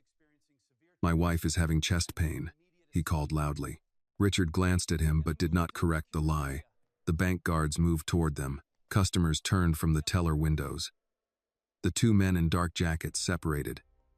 One moved closer to Richard, the other watched the wheelchair. Thomas guided the group across the lobby. Sir, the first man said to Richard, Mr. Cole asked me to collect those documents. Richard did not slow. Then Mr. Cole can ask me himself. The man reached for the case. Thomas caught his wrist and turned him against a marble column. The second man rushed toward Elizabeth, but Pastor Green swung the wheelchair sideways. Martha stepped between them. You put your hands on her, Martha said, and this entire bank will watch an old woman knock you to the floor. The man hesitated long enough for both bank guards to surround him. Thomas pushed the first man's arm behind his back. A small handgun fell from beneath his jacket and struck the floor. Someone screamed. The lobby erupted. Customers crouched behind counters. Bennett shouted for the doors to be locked. One of the guards kicked the weapon away. The second man ran toward the garage stairs. Annie saw him reach inside his coat. He has something. Thomas released the first man and drew his own weapon. But the second man did not pull a gun. He threw a small device against the wall near the security desk. Smoke filled the lobby. The fire alarm began ringing. People rushed toward the exits. In the confusion, the first man tore free and followed his partner into the stairwell. Thomas started after them. Richard caught his arm. "Stay with Elizabeth. They'll get away. Let them. We have the files." Thomas looked toward the smoke, then holstered his weapon. Bennett led everyone through a side corridor while the bank guards evacuated the lobby. The exterior door released automatically with the fire alarm, opening into a narrow alley. Pastor Green pushed Elizabeth into the fresh air. Martha followed, coughing. Annie came out behind Richard, one hand still pressed over the flash drive.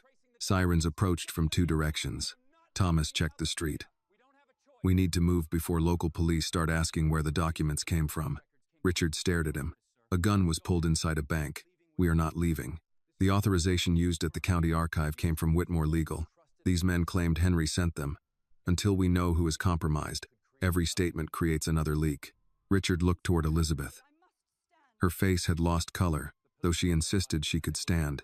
Bennett stepped into the alley. "The police will need witnesses. I can give them the footage and identify the men." Thomas handed him a card bearing a number that did not connect to Whitmore Holdings. "Call this line if anyone asks for the vault records without a warrant." Bennett accepted it. "Where are you taking Mrs. Harwood?" "Somewhere safe. There may be no such place left," Bennett said. No one disagreed. They divided into the same 3 vehicles, but changed drivers and routes. Annie rode with Richard this time. She kept the flash drive beneath her palm throughout the trip. Richard watched the streets through the rear window. "You were right to take it," he said. "I didn't know whether Thomas would trust me with it." "He did." "Do you?" Richard looked at her. "I stopped my wedding because you brought me a note. I followed you into a neighborhood where no one knew whether I was part of the danger. Now you are carrying the only copy of evidence that could destroy my company. I think we passed Trust a few miles ago." Annie almost smiled, but Thomas's vehicle slowed ahead of them. They followed him to New Promise Baptist Church. Pastor Green unlocked a side entrance, and the group gathered in the fellowship hall while sirens continued toward downtown. Thomas connected his laptop to the church network. A message from his former colleague was waiting. Both men had worked for Cole Risk Management. One was a former county deputy. The other had spent 6 years as a private investigator for Henry Cole. Richard read the names on the screen. "Call Henry," he said. Thomas looked at him. "That warns him. He already knows we have the box." Elizabeth sat at one of the folding tables. "Then ask him something only an innocent man would answer without preparing." Richard used Martha's flip phone and dialed Henry's private number from memory. Henry answered after 4 rings. "Hello? Where are the accident files?" Richard asked. Silence followed. Then Henry said, "Richard, whose number is this?" "That was not my question. I heard about what happened at the bank. Victoria's telling people you've been manipulated. 2 men from your brother's company tried to take documents from me." Another pause. "I did not send anyone. They said you did. Then they were lying." Richard looked at Elizabeth. "Did you intercept letters from my wife?" Henry's breathing became audible. "Richard, Elizabeth is dead." She leaned toward the phone. "No, Henry," Elizabeth said. "I'm not." The line went silent. Richard's face hardened. "You have one chance to tell me the truth." Henry finally spoke, but his voice had changed. "If she is alive, none of you understand how much danger you are in." The call ended. Thomas tried the number again. It went directly to voicemail. Richard set down the phone. He knew. Elizabeth looked at the folders spread across the church table. "Knowing is not the same as planning." "No," Thomas said, "but silence can protect a plan just as well as money." His laptop chimed. A second message had arrived from his former colleague. Attached was an old vehicle maintenance log recovered from a private database. Thomas opened it and went still. Richard noticed. "What is it?" Thomas turned the screen toward them. The log showed that Elizabeth's car had been brought to the Whitmore estate garage 6 hours before the crash. The inspection had been authorized by the head of executive security. At the bottom of the page was Thomas Reed's electronic signature. No one spoke. Annie looked from the screen to the man standing beside it. Thomas did not deny what they could all see. "I inspected that car. he said. Richard stared at Thomas's electronic signature on the screen. You inspected Elizabeth's car 6 hours before the crash? Yes. And you never told me? Thomas looked at Elizabeth. The brake pedal felt wrong. I found pressure loss in the rear line, but there was no visible leak. I ordered the car held for a full inspection. Elizabeth's face tightened. Then why was I allowed to drive it? I left the garage to deal with a security issue at the hotel. When I returned, the work order had been closed and the car was gone. Who closed it? Annie asked. Henry's office sent an authorization saying Mrs. Whitmore needed the vehicle immediately. Richard stepped closer. You knew the car might be unsafe. I called Henry. He said a mechanic had checked it and found nothing. You believed him? No.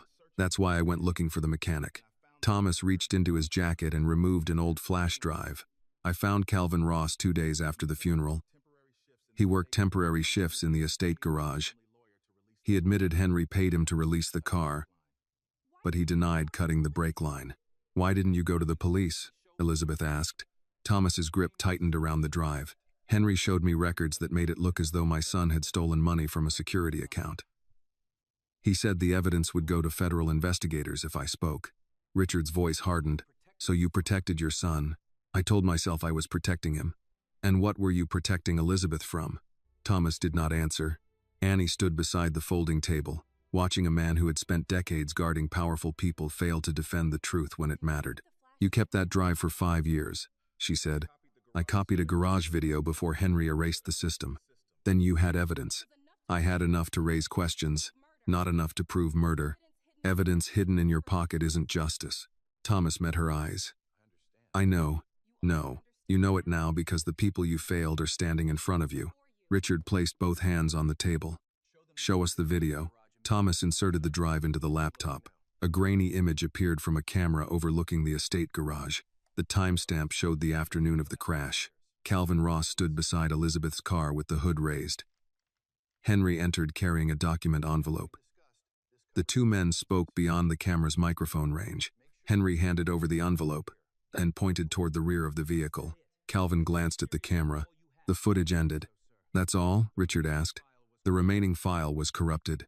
Elizabeth stared at Henry's frozen image. He was there. Yes, Thomas said. Richard turned on him. You attended her funeral. You stood beside me while I buried someone else. Every day after that, you knew the official story might be false. I suspected the accident had been arranged. I did not know she survived. You knew enough. I did. Richard struck the folding table with his palm. Coffee spilled from a paper cup. Pastor Green entered from the hallway, took in the scene, and quietly closed the door behind him. Thomas removed his badge and placed it beside the laptop. You should dismiss me. Richard looked at the badge but did not touch it. That would be easier for you. I'm not asking for easy. No, you're asking me to decide what kind of man you are before I've decided what kind of man I was. Elizabeth reached for Richard's wrist. The contact stopped him from pacing. Thomas said, I can send the video and the bank records to someone outside Charleston, Special Agent Helen Brooks. She investigated corporate fraud for the FBI before transferring to the field office in Columbia. Henry tried to have her removed from a Whitmore inquiry 7 years ago. Can you trust her? Annie asked. She dislikes me. That helps. Pastor Green folded his arms. Trust built on dislike. That may be the most honest arrangement in this room. Thomas encrypted the files and sent them through a secure portal. He included the names of the two men from the bank, the archive access record, and the recording from the safe deposit box. A confirmation appeared. Now it exists somewhere Victoria cannot reach, he said. A sound came from the rear of the church. Glass breaking. Thomas shut the laptop and drew his weapon. Pastor Green switched off the fellowship hall lights. Another crash followed, closer this time. The side entrance, Annie whispered. Richard moved in front of Elizabeth. Thomas pointed toward the kitchen. There's an exit through the pantry? Pastor Green nodded. Leads to the alley. They moved through the dark fellowship hall. Folding chairs cast long shapes across the floor. Annie stayed beside Martha, whose breathing remained controlled despite the hand gripping Annie's arm. A flashlight beam swept across the doorway behind them. Someone's inside, a man said. Thomas waited near the kitchen entrance until everyone passed, then followed. Pastor Green unlocked the pantry door. The alley beyond was empty. Go to Martha's house, Thomas said. Stay off the main street. Richard shook his head. You're coming. I need to see who entered. You already know who sent them. I need proof. Annie looked back toward the fellowship hall. They may be looking for the bank files. They'll find an empty laptop bag. And then they'll search the neighborhood. Thomas considered that. A second flashlight appeared through the kitchen window. They left through the alley and crossed 2 backyards. Pastor Green knew which gates stuck and which dogs would bark. At the third house, an older man watering his tomatoes saw the group and opened his side gate without asking questions. By the time they reached Martha's street, neighbors were already outside. Mrs. Green stood on her porch in a robe, speaking into her phone. The retired barber held a flashlight and a wooden baseball bat. What happened? Martha asked. Your back window, Mrs. Green said. Someone broke in 5 minutes ago. Thomas signaled for everyone to remain outside while he checked the house. Richard ignored him and followed. The kitchen had been overturned. Drawers lay open. Dishes covered the floor, and the couch cushions had been cut apart.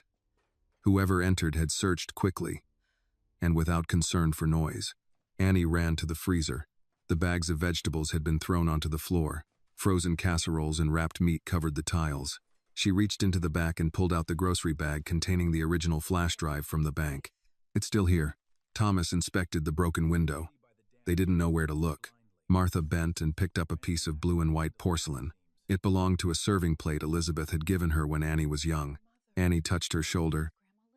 Grandma, leave it. You'll cut yourself. Martha gathered the larger pieces into her apron. It was Elizabeth's. It's broken. That does not mean it has no value. Richard looked around the damaged kitchen. I'll replace everything. Martha straightened.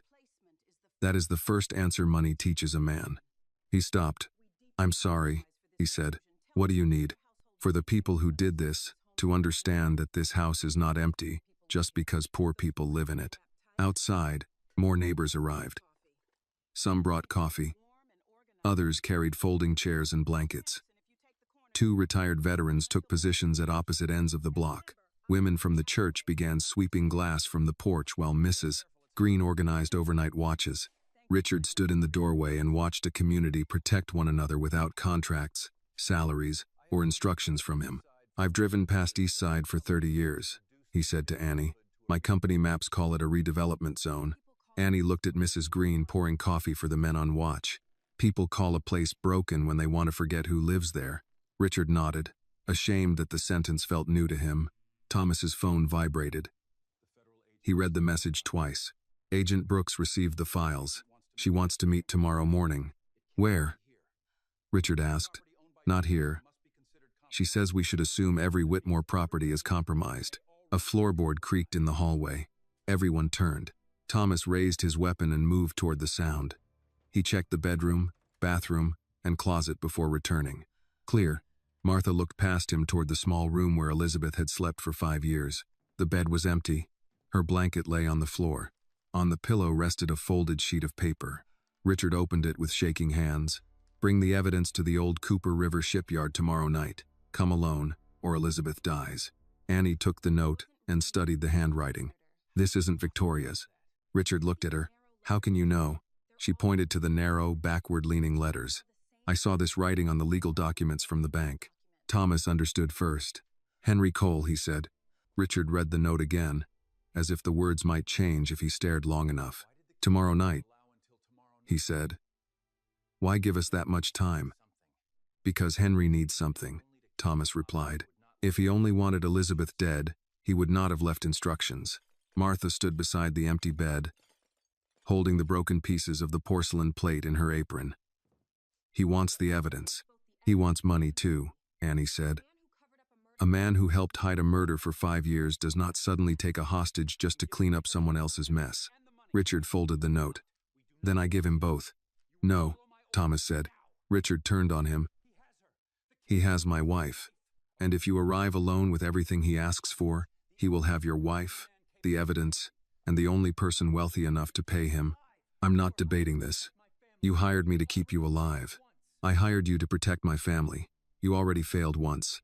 Thomas accepted the blow without looking away.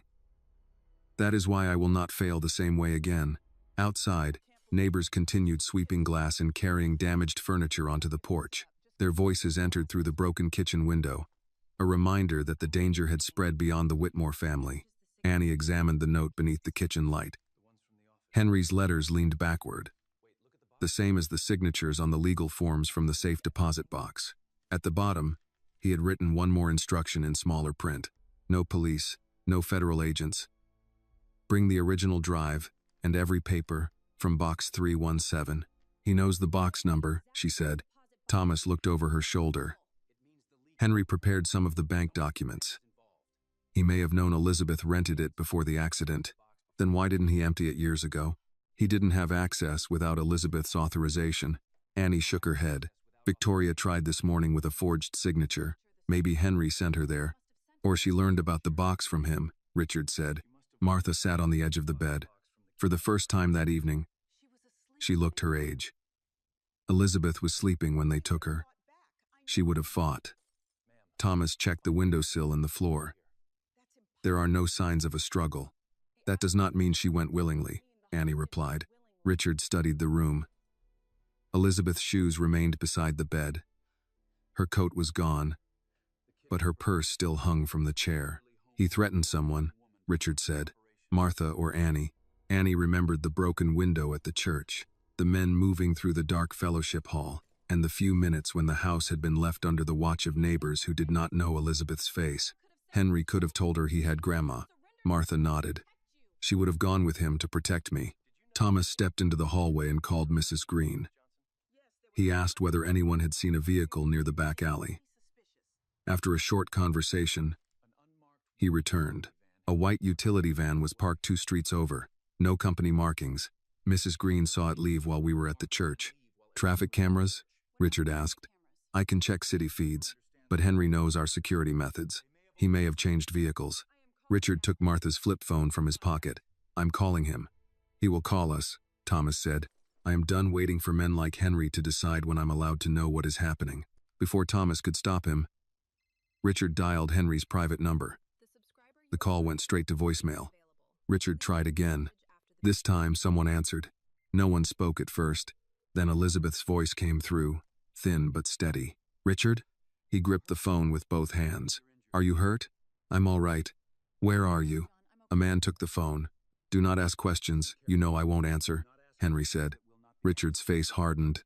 If you touch her, I have spent 5 years cleaning up problems for your family. Do not speak to me as if I am some stranger who wandered into your home. You took my wife from her bed. Because you stopped listening. I never heard the truth from you. Henry laughed once. You never wanted the truth. You wanted matters handled before they reached your desk. The accusation struck close enough that Richard did not respond. Henry continued.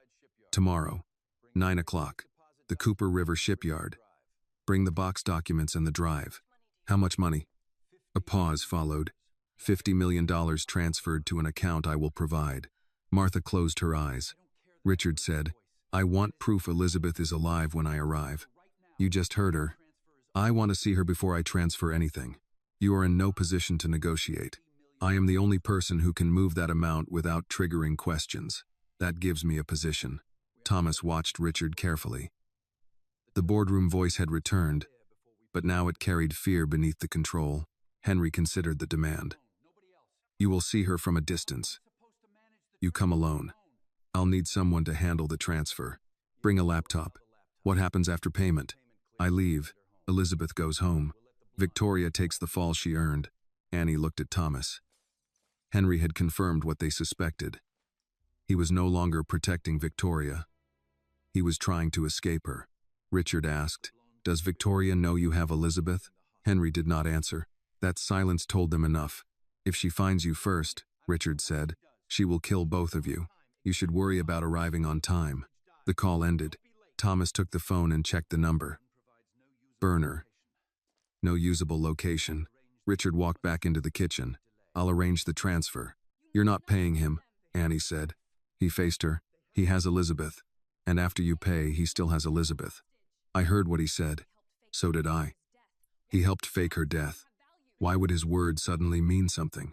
Richard's voice rose. What would you have me do? The room fell quiet.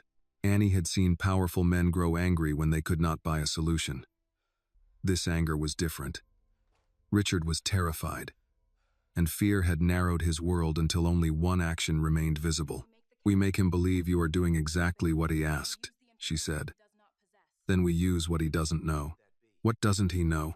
That the federal agents already have copies. Thomas nodded.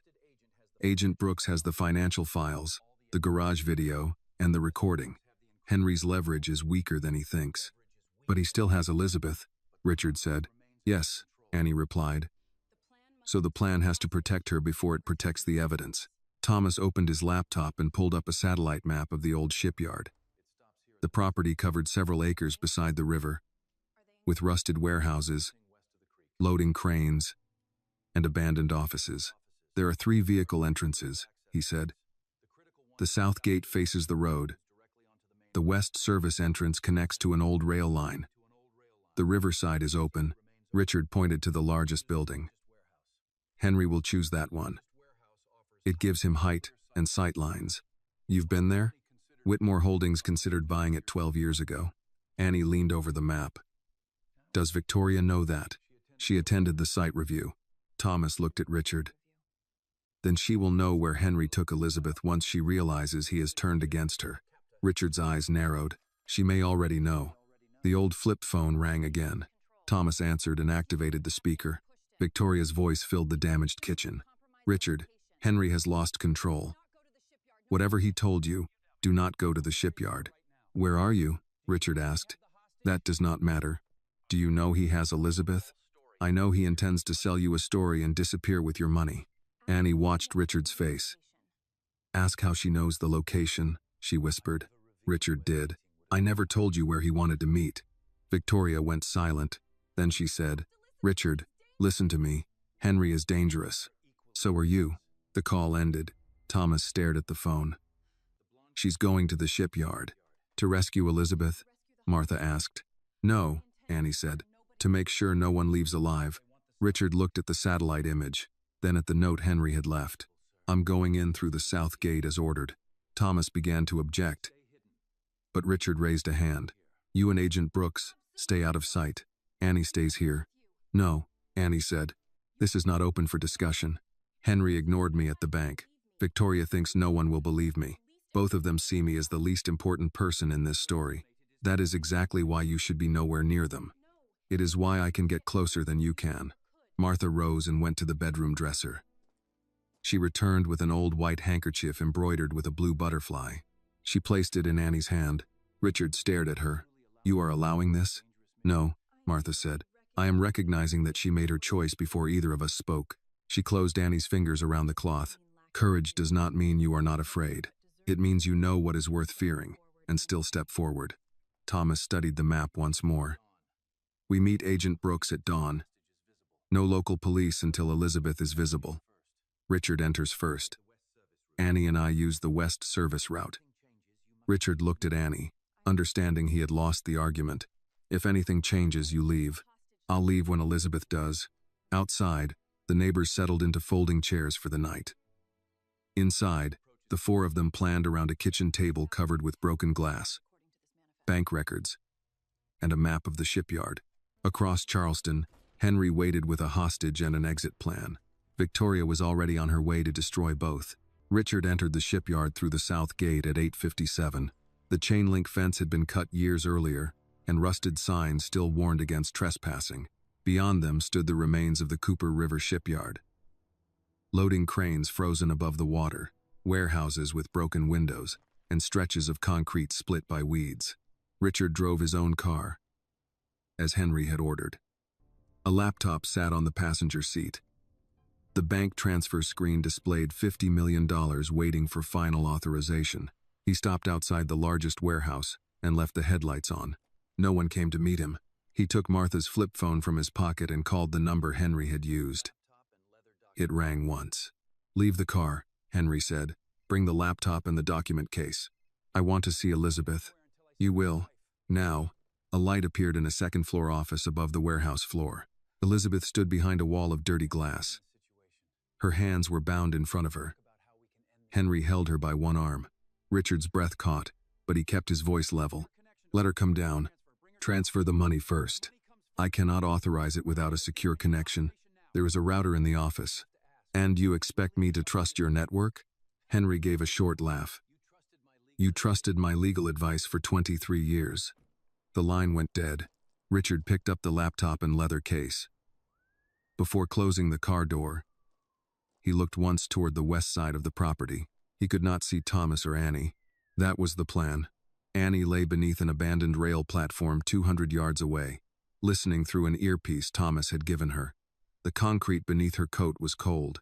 Above them, wind moved through dry grass and loose sheet metal. Thomas studied the warehouse through binoculars. One man at the north door, he whispered. Another near the river entrance. Henry said Richard should come alone. Henry also said he would release Elizabeth. Annie pressed a hand over the small recorder in her pocket. Thomas had given her a second phone set to transmit audio directly to Agent Brooks, who waited with a federal team beyond the western fence. They could not move until Elizabeth was clear of Henry's gun. Richard crossed the warehouse floor. Inside, old machinery formed dark shapes beneath hanging chains. Water dripped from the roof. His footsteps echoed across the building. A man searched him near the stairs, taking his wallet and phone. He missed the small transmitter sewn into Richard's jacket collar. Up, the man said. Richard climbed the metal staircase. Henry waited in the office with Elizabeth. He wore a charcoal suit without a tie, as if he had left work early instead of kidnapping a woman. A handgun rested in his right hand. Elizabeth looked tired but alert. Richard set the laptop and case on a desk. Are you hurt? I'm all right, she said. Henry pulled her back before Richard could move closer. Open the account. Richard raised the laptop lid. You release her when the funds clear. She leaves after I confirm the money. No, she stands beside me before I approve anything. Henry's mouth tightened. This is not one of your negotiations. That is exactly what it is. You need my authorization. I need my wife. Elizabeth looked at Richard and gave the smallest shake of her head. Henry noticed. What was that? Nothing, she said. He tightened his grip on her arm. Richard's controls slipped. Take your hand off her. Henry raised the gun. Sit down. Richard sat. Below the office, Annie and Thomas reached the side of the warehouse. One of Henry's men had left the river entrance to check a noise near the gate. Thomas used the opening to slip inside. Annie followed him between stacks of rotting pallets. Through the office windows above, she saw Elizabeth, Richard, and Henry. Thomas pointed toward a narrow service staircase at the rear. You stay here, he whispered. That wasn't the plan. The man at the north door has a clear line to the stairs. Then I distract him. No. Annie looked at the broken control panel beside them. A red emergency switch remained beneath a cracked plastic cover. What does that do? Probably an old alarm. Probably? Before Thomas could stop her, Annie struck the switch. A horn sounded deep inside the warehouse. The noise rolled through the building. The guard at the north door turned toward the control panel. Thomas moved behind him, caught his arm, and forced him to the ground before he could draw his weapon. Upstairs, Henry spun toward the window. What did you do? He asked Richard. Nothing. Henry dragged Elizabeth toward the desk and pointed the gun at Richard. Annie ran to the service stairs. By the time she reached the office level, the horn had stopped. She crouched behind a row of filing cabinets outside the glass wall. Henry entered an account number on the laptop. Transfer the money. Richard looked at Elizabeth. Her eyes moved toward the office door. Henry followed her gaze and raised the gun. Who was out there? No one answered. He pulled Elizabeth in front of him and backed toward the wall. Annie pressed the transmit button on her phone, then slid it beneath the filing cabinet where it would continue recording even if she was searched. She stood and stepped into view. Henry stared at her. You sound disappointed. What are you doing here? Mr. Whitmore needed help carrying the paperwork. Richard's face gave nothing away. Henry pointed the gun at her. Get inside. Annie entered slowly, leaving the door open behind her. Close it. She did. Henry looked from Annie to Richard. You brought a teenager to a hostage exchange? Richard replied. She refused to stay behind. That does sound like her. Annie kept her attention on Elizabeth. The older woman's right hand trembled, but her breathing remained steady. Henry pushed the leather case toward Annie with his foot. Open it. She knelt and lifted the clasps. Inside were copies of the bank records and several blank folders placed beneath them. Henry noticed the difference in thickness. Where are the originals? Somewhere safe, Richard said. Henry struck the desk with the gun. I told you to bring everything. You told me to bring evidence. I did. These are copies. They prove the same crimes. They cannot be destroyed if the originals still exist. Richard leaned back. That is the point. Henry's face changed. For years, he had controlled what Richard saw, signed, and believed. Now the old methods no longer worked. You think sending copies to federal agents protects you? He asked. Richard said nothing. Henry looked at Annie. Did you send them? She shrugged. You always assume I'm carrying something. His eyes narrowed. Annie continued. That was your mistake at the bank. You watched the billionaire and ignored the girl. Henry stepped closer. Where's the drive? I don't have it. He grabbed the front of her coat and searched the pockets. He found Martha's handkerchief, a bus pass, and a few folded bills. Nothing else. Annie held his gaze. Disappointed again? Henry released her. Richard used the moment to move closer to Elizabeth. Henry saw him and swung the gun back. Sit down. Richard stopped. Annie looked toward the dark window behind Henry. Outside, a pair of headlights crossed the shipyard and went out. Someone else had arrived. Henry heard the vehicle and turned toward the glass. Richard followed his gaze. You were expecting company? No. Below them, a car door slammed. A woman's voice echoed across the warehouse floor. Henry. Elizabeth closed her eyes. Victoria had found them. Henry stepped back from the window. For the first time that night, he looked afraid. Richard rose slowly. You said she didn't know where you were. She wasn't supposed to. Victoria's heels struck the metal stairs, each step drawing closer. Annie glanced at the phone hidden outside the office. It was still transmitting. Henry aimed the gun at the door. Victoria appeared behind the glass, wearing a dark coat over the white silk slip from her wedding dress. She looked at Elizabeth, then at Richard, and finally at the weapon in Henry's hand. You always were careless, she said. Victoria entered the office and closed the door behind her. Her gaze settled on Elizabeth. For a second, the confidence left her face. 5 years of planning had depended on the woman before her remaining dead. You should have stayed hidden, Victoria said. Elizabeth stood straighter despite Henry's hand on her arm. You should have made sure I was. Henry shifted the gun toward Victoria. You were told not to come. You stopped following instructions when you took her. I needed leverage. You needed discipline. Richard moved between Annie and the desk. Let Elizabeth go. Victoria looked at him as if he had interrupted a private conversation. You still think you are in charge. This ends tonight. It ended 5 years ago. You simply refused to accept the version I gave you. Henry's gun remained fixed on her. We had an agreement. We had an arrangement. You were paid to manage the legal details, not kidnap people, and demand $50 million. You were going to leave me with the blame. Victoria removed her gloves one finger at a time. You signed the records. You paid the morgue employee. You hired Calvin Ross. You ordered it. Richard's expression tightened. Ordered what? Neither answered. Annie glanced toward the filing cabinet outside the office. The hidden phone was still transmitting. A faint green light reflected from beneath the metal frame. Victoria noticed Annie looking toward the door. What did you bring? She asked. Nothing.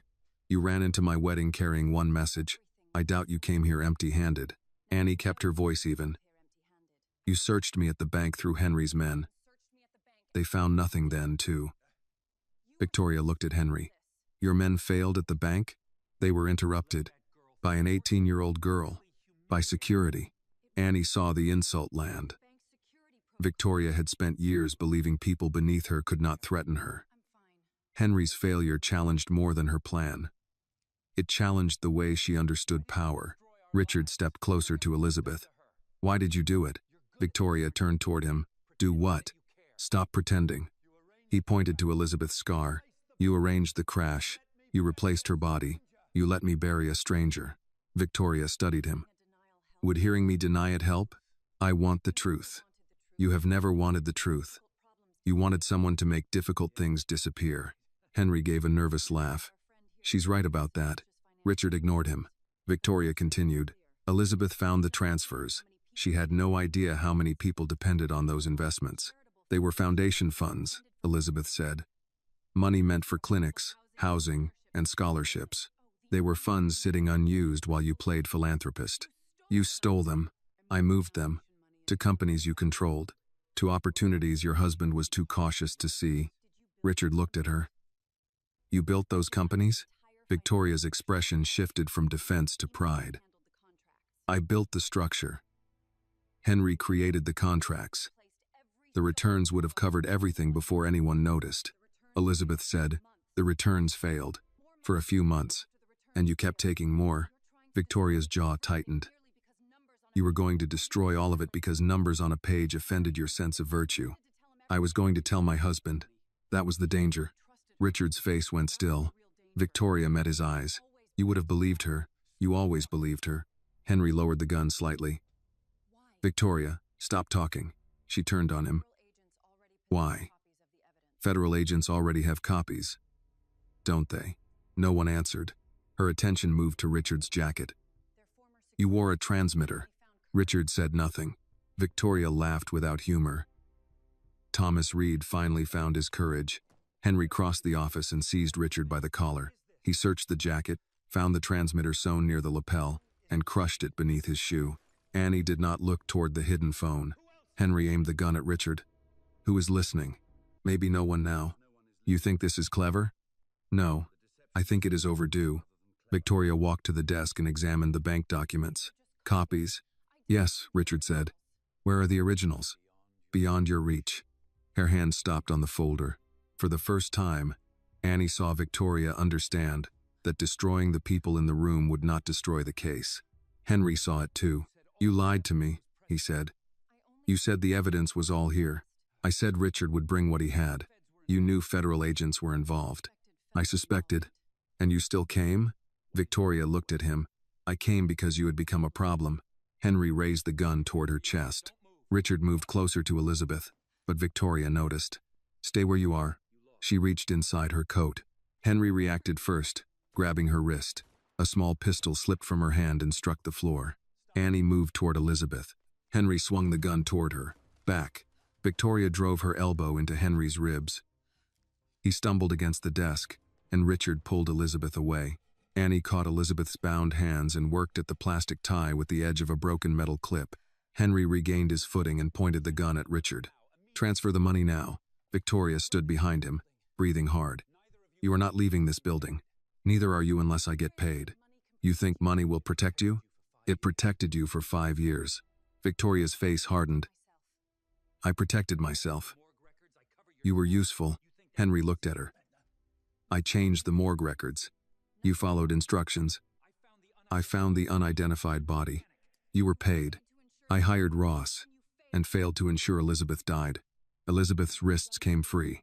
Annie pressed the metal clip into her palm and whispered, When I move, go through the side door.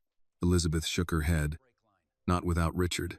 Across the room, Henry asked, Who cut the brake line? Victoria said nothing. He stepped closer. You told me Ross handled it. He did. Ross swore he only released the car. Victoria's eyes moved toward the window. Richard saw it. You cut the line yourself. Her silence confirmed it. Elizabeth stared at her. You came to the garage after our meeting. I came to make sure the car was ready. You opened the rear service panel. Victoria's voice sharpened. You were going to take everything from me. It was never yours. Richard looked at the woman he had nearly married. You tried to kill her because she found stolen money. No. I tried to stop her because she would have ruined the only life I had built. You built it inside mine. Victoria stepped toward him. And who gave me the space? You did. After the accident, you handed me your schedule, your home, your grief. I chose who spoke to you. I chose what letters reached your desk. I sat beside you while you mourned, and you never once asked why I was always there. Richard absorbed the words without defending himself. Henry's grip on the gun loosened as he listened. Annie knew this was the moment. People like Victoria spoke most freely when they believed confession was another form of victory. So the wedding was the last step, Annie said. Victoria looked at her. The wedding was security, access to his property, his voting shares, his trusts, his name. You never loved him. Victoria glanced at Richard. Love is what people call dependence when they want it to sound noble. Richard's face showed no shock now, only recognition. From beneath the filing cabinet outside, the phone continued sending every word. Henry noticed Annie's attention drift for half a second. He turned toward the door. "What is out there?" Annie stepped between him and the exit. "Move." She did not. Henry grabbed her coat and shoved her aside. As he reached the doorway, Thomas appeared at the end of the walkway below. Henry raised the gun. Richard lunged. The shot tore through the office. Richard fell against the desk. One hand clamped over his shoulder. Elizabeth screamed his name. Victoria snatched her pistol from the floor. Annie grabbed Elizabeth and pulled her through the side door as another shot shattered the glass behind them. They ran onto the metal walkway above the warehouse floor. Victoria followed, gun in hand. "You should have stayed out of this," she shouted. Annie kept moving. Behind them, Richard lay bleeding. Henry fought to escape, and Thomas climbed the stairs 2 at a time. Ahead, the walkway ended at the river loading platform. There was nowhere left to run. Annie reached the loading platform with Elizabeth beside her. The river moved below them, black beneath the weak lights of the shipyard. Rusted rails ran to the edge, where cargo had once been lowered onto barges. The nearest stairs were behind Victoria. "Give me the phone," Victoria said. Annie kept one hand around Elizabeth's arm. "I don't have it. You came here to record me. You think everyone carries proof because you spent 5 years destroying it." Victoria aimed the gun at Annie's chest. "Where's the phone?" Elizabeth stepped forward. "Leave her alone." Victoria shifted the weapon toward her. "You should be dead. You already said that. I gave you 5 years you were never meant to have." Elizabeth's right hand trembled, but her voice did not. "You took 5 years from all of us." Behind Victoria, metal rang as Thomas climbed onto the walkway. Henry shouted from inside the office, followed by the sound of furniture striking the floor. Victoria glanced back. Annie pulled Elizabeth toward a stack of steel drums beside the loading crane. A bullet struck the railing, throwing sparks into the air. "Stop!" Victoria shouted. They crouched behind the drums. Thomas appeared at the far end of the walkway with his weapon raised. "Victoria, put the gun down." She seized Elizabeth by the back of her coat and dragged her upright before Thomas could move closer. The barrel pressed against Elizabeth's side. "Drop yours," Victoria said.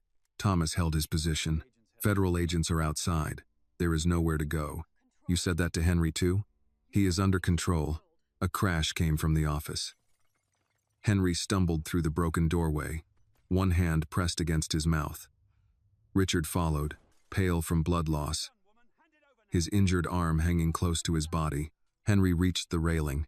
"Victoria, give me the gun." She laughed. "You lost yours?" Richard knocked it over the edge. Richard leaned against the doorway. Blood had spread across his shirt, but his eyes remained on Elizabeth. "Let her go." Victoria tightened her grip. "You chose her again." "There was never a choice. You were standing beside me yesterday." "I was standing beside a lie." Her face changed. The anger remained, but something beneath it cracked. "For 5 years, I handled everything. Your company, your schedule, your grief. I sat with you when you couldn't sleep. I listened while you talked about her as if she had been some perfect woman." Elizabeth looked at Richard. He answered without taking his eyes from Victoria. "You listened because you needed to know what I remembered. I stayed because no one else could reach you. You made sure no one else could." Victoria's voice rose. "I gave you a life after she was gone. You made her gone." The words silenced her. Annie could see the hidden phone through the broken office door. It remained beneath the filing cabinet, its small light still on. Victoria had confessed to the fraud, the crash, the false identification, and the wedding plan. The recording had survived, but only if Agent Brooks was still receiving it. Thomas seemed to understand where Annie was looking. He shifted one step to the right, drawing Victoria's attention away from the office. "Put the gun down," he said. "You can still walk out alive." Victoria looked toward the river. "And spend the rest of my life in prison? That decision belongs to a court. Courts believe people like me." Annie stood slowly. Victoria swung the gun toward her. "Stay down." Annie raised her empty hands. "You believed that at the wedding too. Do not test me. You thought no one would listen because I came from East Side. You thought my clothes, my skin, and my address would matter more than what I carried. They did matter. Look at what the news said about you." "For one day," Victoria's jaw tightened. Annie continued. "Then you started talking. Enough. You told us about the money. You admitted you controlled Richard's mail. You said the wedding would give you his trusts and shares. Victoria looked toward the office. Annie saw the realization arrive. The phone isn't on me, she said. Victoria shoved Elizabeth aside and ran toward the office. Thomas moved to intercept her. But Henry grabbed his arm. They struck the railing together. Thomas's weapon slid across the metal floor. Victoria reached the broken doorway. Annie got there first. She kicked the office door shut and pulled the bent handle downward. The damaged frame caught for 1 second, long enough to block Victoria's path. Victoria turned and struck Annie across the face with the gun. Annie fell against the railing. Pain spread through her jaw. Elizabeth moved between them. Stop. Victoria stared at her. You still think he loves you after all this? Elizabeth looked past her toward Richard. He did not forget me, she said. You only trapped him inside a lie. Victoria raised the gun. Richard crossed the walkway despite Thomas shouting for him to stay back. Victoria. She looked at him. If there was ever anything real in what you felt for me, end this now. For a moment, her hand lowered. Then sirens sounded beyond the shipyard fence. Red and blue light moved across the broken windows. Victoria's expression hardened. You brought them. Richard shook his head. The truth did. She seized Annie by the shoulder and pulled her toward the edge of the loading platform. Tell them to leave. Annie felt the river wind against her back. Richard stopped several feet away. Let her go. Tell them. Thomas had freed himself from Henry and was moving along the opposite side of the platform. Henry remained near the railing, breathing hard and watching for a way out. Annie looked down. The water beneath the platform was shallow near the pilings. Broken boards and rusted chains rose above the surface. Victoria pressed the gun beneath Annie's jaw. You ruined everything. No, Annie said. I delivered a letter. Victoria shoved her closer to the edge. Elizabeth stepped forward. You were exposed because you could not stop talking about what you had done. Annie did not create your guilt. You took my life from me. It was never yours. Victoria released Annie and lunged at Elizabeth. Annie caught Elizabeth's arm and pulled her aside. Victoria's heel struck a patch of oil near the edge. Her foot slipped between two broken boards. She reached for the railing, missed, and fell from the platform. Her scream ended in the water below. Richard rushed to the edge. Victoria surfaced beside a concrete piling, gasping and striking at the water with one arm. Her gun had disappeared. Thomas grabbed a rusted life ring from the wall and threw it toward her. Annie stared at him. You're saving her? She stands trial alive. Victoria caught the ring. Federal agents entered the warehouse as Thomas and two officers pulled her onto the lower dock. Agent Helen Brooks climbed the stairs, ordered Henry to the floor, and placed him in handcuffs. Richard sank against the railing. Elizabeth knelt beside him and pressed both hands over the wound in his shoulder. You came back for me, she said. I should have found you years ago. You found me when someone finally gave you the chance to listen. Agent Brooks approached Annie. Where is the recording device? Annie pointed toward the office. Under the filing cabinet. Brooks gave a brief nod. We received the transmission until the first gunshot. It was enough. Victoria coughed water onto the dock below while an agent secured her wrists. That girl set me up, she shouted. None of this proves anything. Brooks looked down at her. Your own voice proves it. Annie sat beside Elizabeth and unfolded Martha's handkerchief from her pocket. The blue butterfly remained clean despite the dust and blood around them. As dawn began to lighten the river, federal agents led Henry and Victoria toward separate vehicles. Richard watched them go, his face gray with pain. Annie looked across the shipyard at the first light moving over the water. The arrests were over. The harder work repairing what 5 years of silence had broken was only beginning. 1 year later, Annie stood beneath the basketball hoop in her high school gym while the principal struggled to keep the microphone from squealing. Rows of folding chairs covered the polished floor. Families filled the bleachers with flowers, cameras, and handmade signs.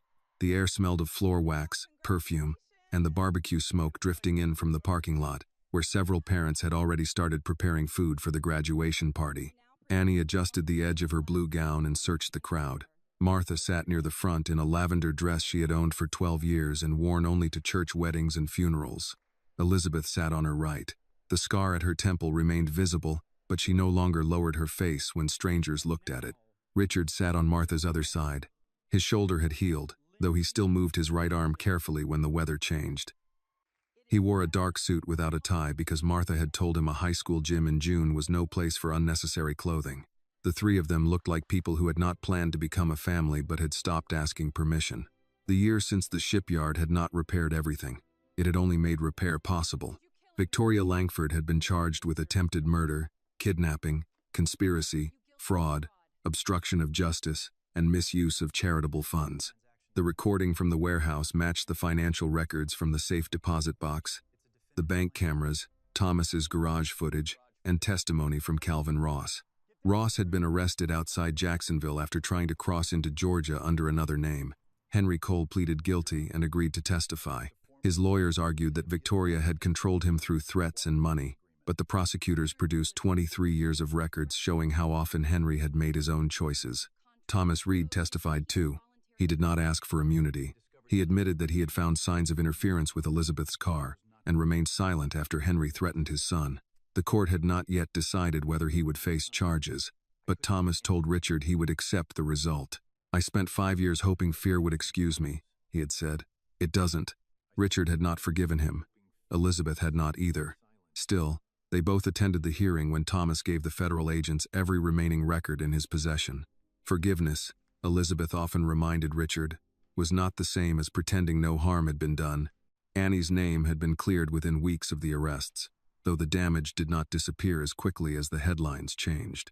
The television stations that had called her a possible fraud issued corrections at the end of their evening broadcasts. The diner manager offered her job back and promised better hours. Annie declined. "I believe you meant well," she told him, "but you believed me only when it became safe." He had no answer. Richard offered her money after the federal hearing. Annie refused that too. "I don't want a reward for telling the truth." "Then call it compensation." "For what?" "For what you lost." She looked at him across Martha's kitchen table. "You can't calculate that for me." Richard learned not to reach for his checkbook every time he felt guilty. Instead, he asked what would help. Annie proposed a scholarship fund for students from East Side and other Charleston neighborhoods, where families were often one car repair or medical bill away from losing everything. She also wanted a legal center that could help residents challenge unfair evictions, wage theft, and false criminal accusations. Richard agreed, but Annie added one condition: "Your name doesn't go on the building." He had looked surprised. "Then whose name does?" "The community chooses." The board eventually named it the East Side Justice and Learning Center. Half its members came from neighborhood churches, schools, and small businesses. Richard provided funding but held no authority to overrule them. He attended the opening and sat in the third row. No one placed a plaque with his name near the entrance. Martha considered that progress. The principal called another graduate, and applause shook the bleachers. Elizabeth leaned toward Richard. "You're more nervous than she is." "I am not. You've checked the program 6 times. They could have changed the order." Martha glanced between them. "They did not change the alphabet, Mr. Whitmore." Elizabeth smiled. Richard lowered the program. Their life together had not returned to what it had been before the accident. Elizabeth did not move back into the estate. She said the rooms carried too many memories chosen by other people. Richard rented a smaller house 4 blocks from Martha's home. At first he visited Elizabeth for coffee. Then they began taking walks in the evening. Some days they spoke about the 5 missing years. Other days they discussed grocery prices, old movies, and whether Martha put too much salt in her cornbread. One afternoon, Elizabeth had asked him, "What if I never become the woman you remember?" Richard took time before answering. "I don't need you to become who you were. I'd like the chance to know who you are now." She did not promise to return to him. She only took his hand. For Richard, that was enough. Annie Carter, the principal's voice, brought him back to the gym. Martha rose before anyone else. Elizabeth stood with her, followed by Richard and then half the East Side section. Applause spread through the building. Annie crossed the stage, accepted her diploma, and shook the principal's hand. Camera flashes appeared across the bleachers. For a moment she remembered other cameras pointed at her outside Martha's house, when strangers had decided who she was before hearing her speak. These cameras felt different. They belonged to people who knew her name. After the ceremony, families crowded onto the football field. Children ran between graduates while grandparents called instructions no one followed. Tables near the fence held sheet cake, fried chicken, potato salad, and pitchers of sweet tea. Annie found Martha beneath a shade tent. "You did it," Martha said, pulling her into a hug. "We did it." "No, I already graduated. This one belongs to you." Elizabeth embraced Annie next. "Your mother would have been proud." Annie closed her eyes for a moment. "I hope so." She would. Richard waited until the others stepped aside. He held a narrow wooden case. "I have something for you." Annie looked at him. "You know how I feel about expensive gifts. It isn't new." He opened the case. Inside, beneath protective glass, lay the folded letter Annie had carried into the wedding. Elizabeth's handwriting remained clear, and the small blue butterfly rested beneath her name. Annie touched the edge of the frame. Richard said, "That piece of paper saved my life." She shook her head. "No, Mr. Whitmore. The woman who wrote it saved you. I was only the person who refused to let anyone stop me from delivering it." Elizabeth stood beside him. "Sometimes that is what courage looks like." Martha adjusted Annie's graduation cap. "And sometimes courage looks like listening before it is too late." Richard looked at the letter again. He had spent most of his life believing power meant being the person who spoke and others listened. Annie had taught him that power also meant knowing when to become quiet. They walked toward the parking lot together as the late sun settled over Charleston. Martha and Elizabeth moved ahead, arguing about whether Richard had brought enough ice for the cookout. Annie stayed beside him, carrying the framed letter beneath one arm and her diploma beneath the other. Behind them, the gym doors closed on the ceremony. Ahead, people from East Side had filled folding tables with food and saved places for everyone. A small piece of paper could not change the world by itself. But in the hands of someone brave enough to carry it, it could make an empire stop, turn around, and finally read the truth. The story reminds us that truth often comes from the person society is quickest to ignore.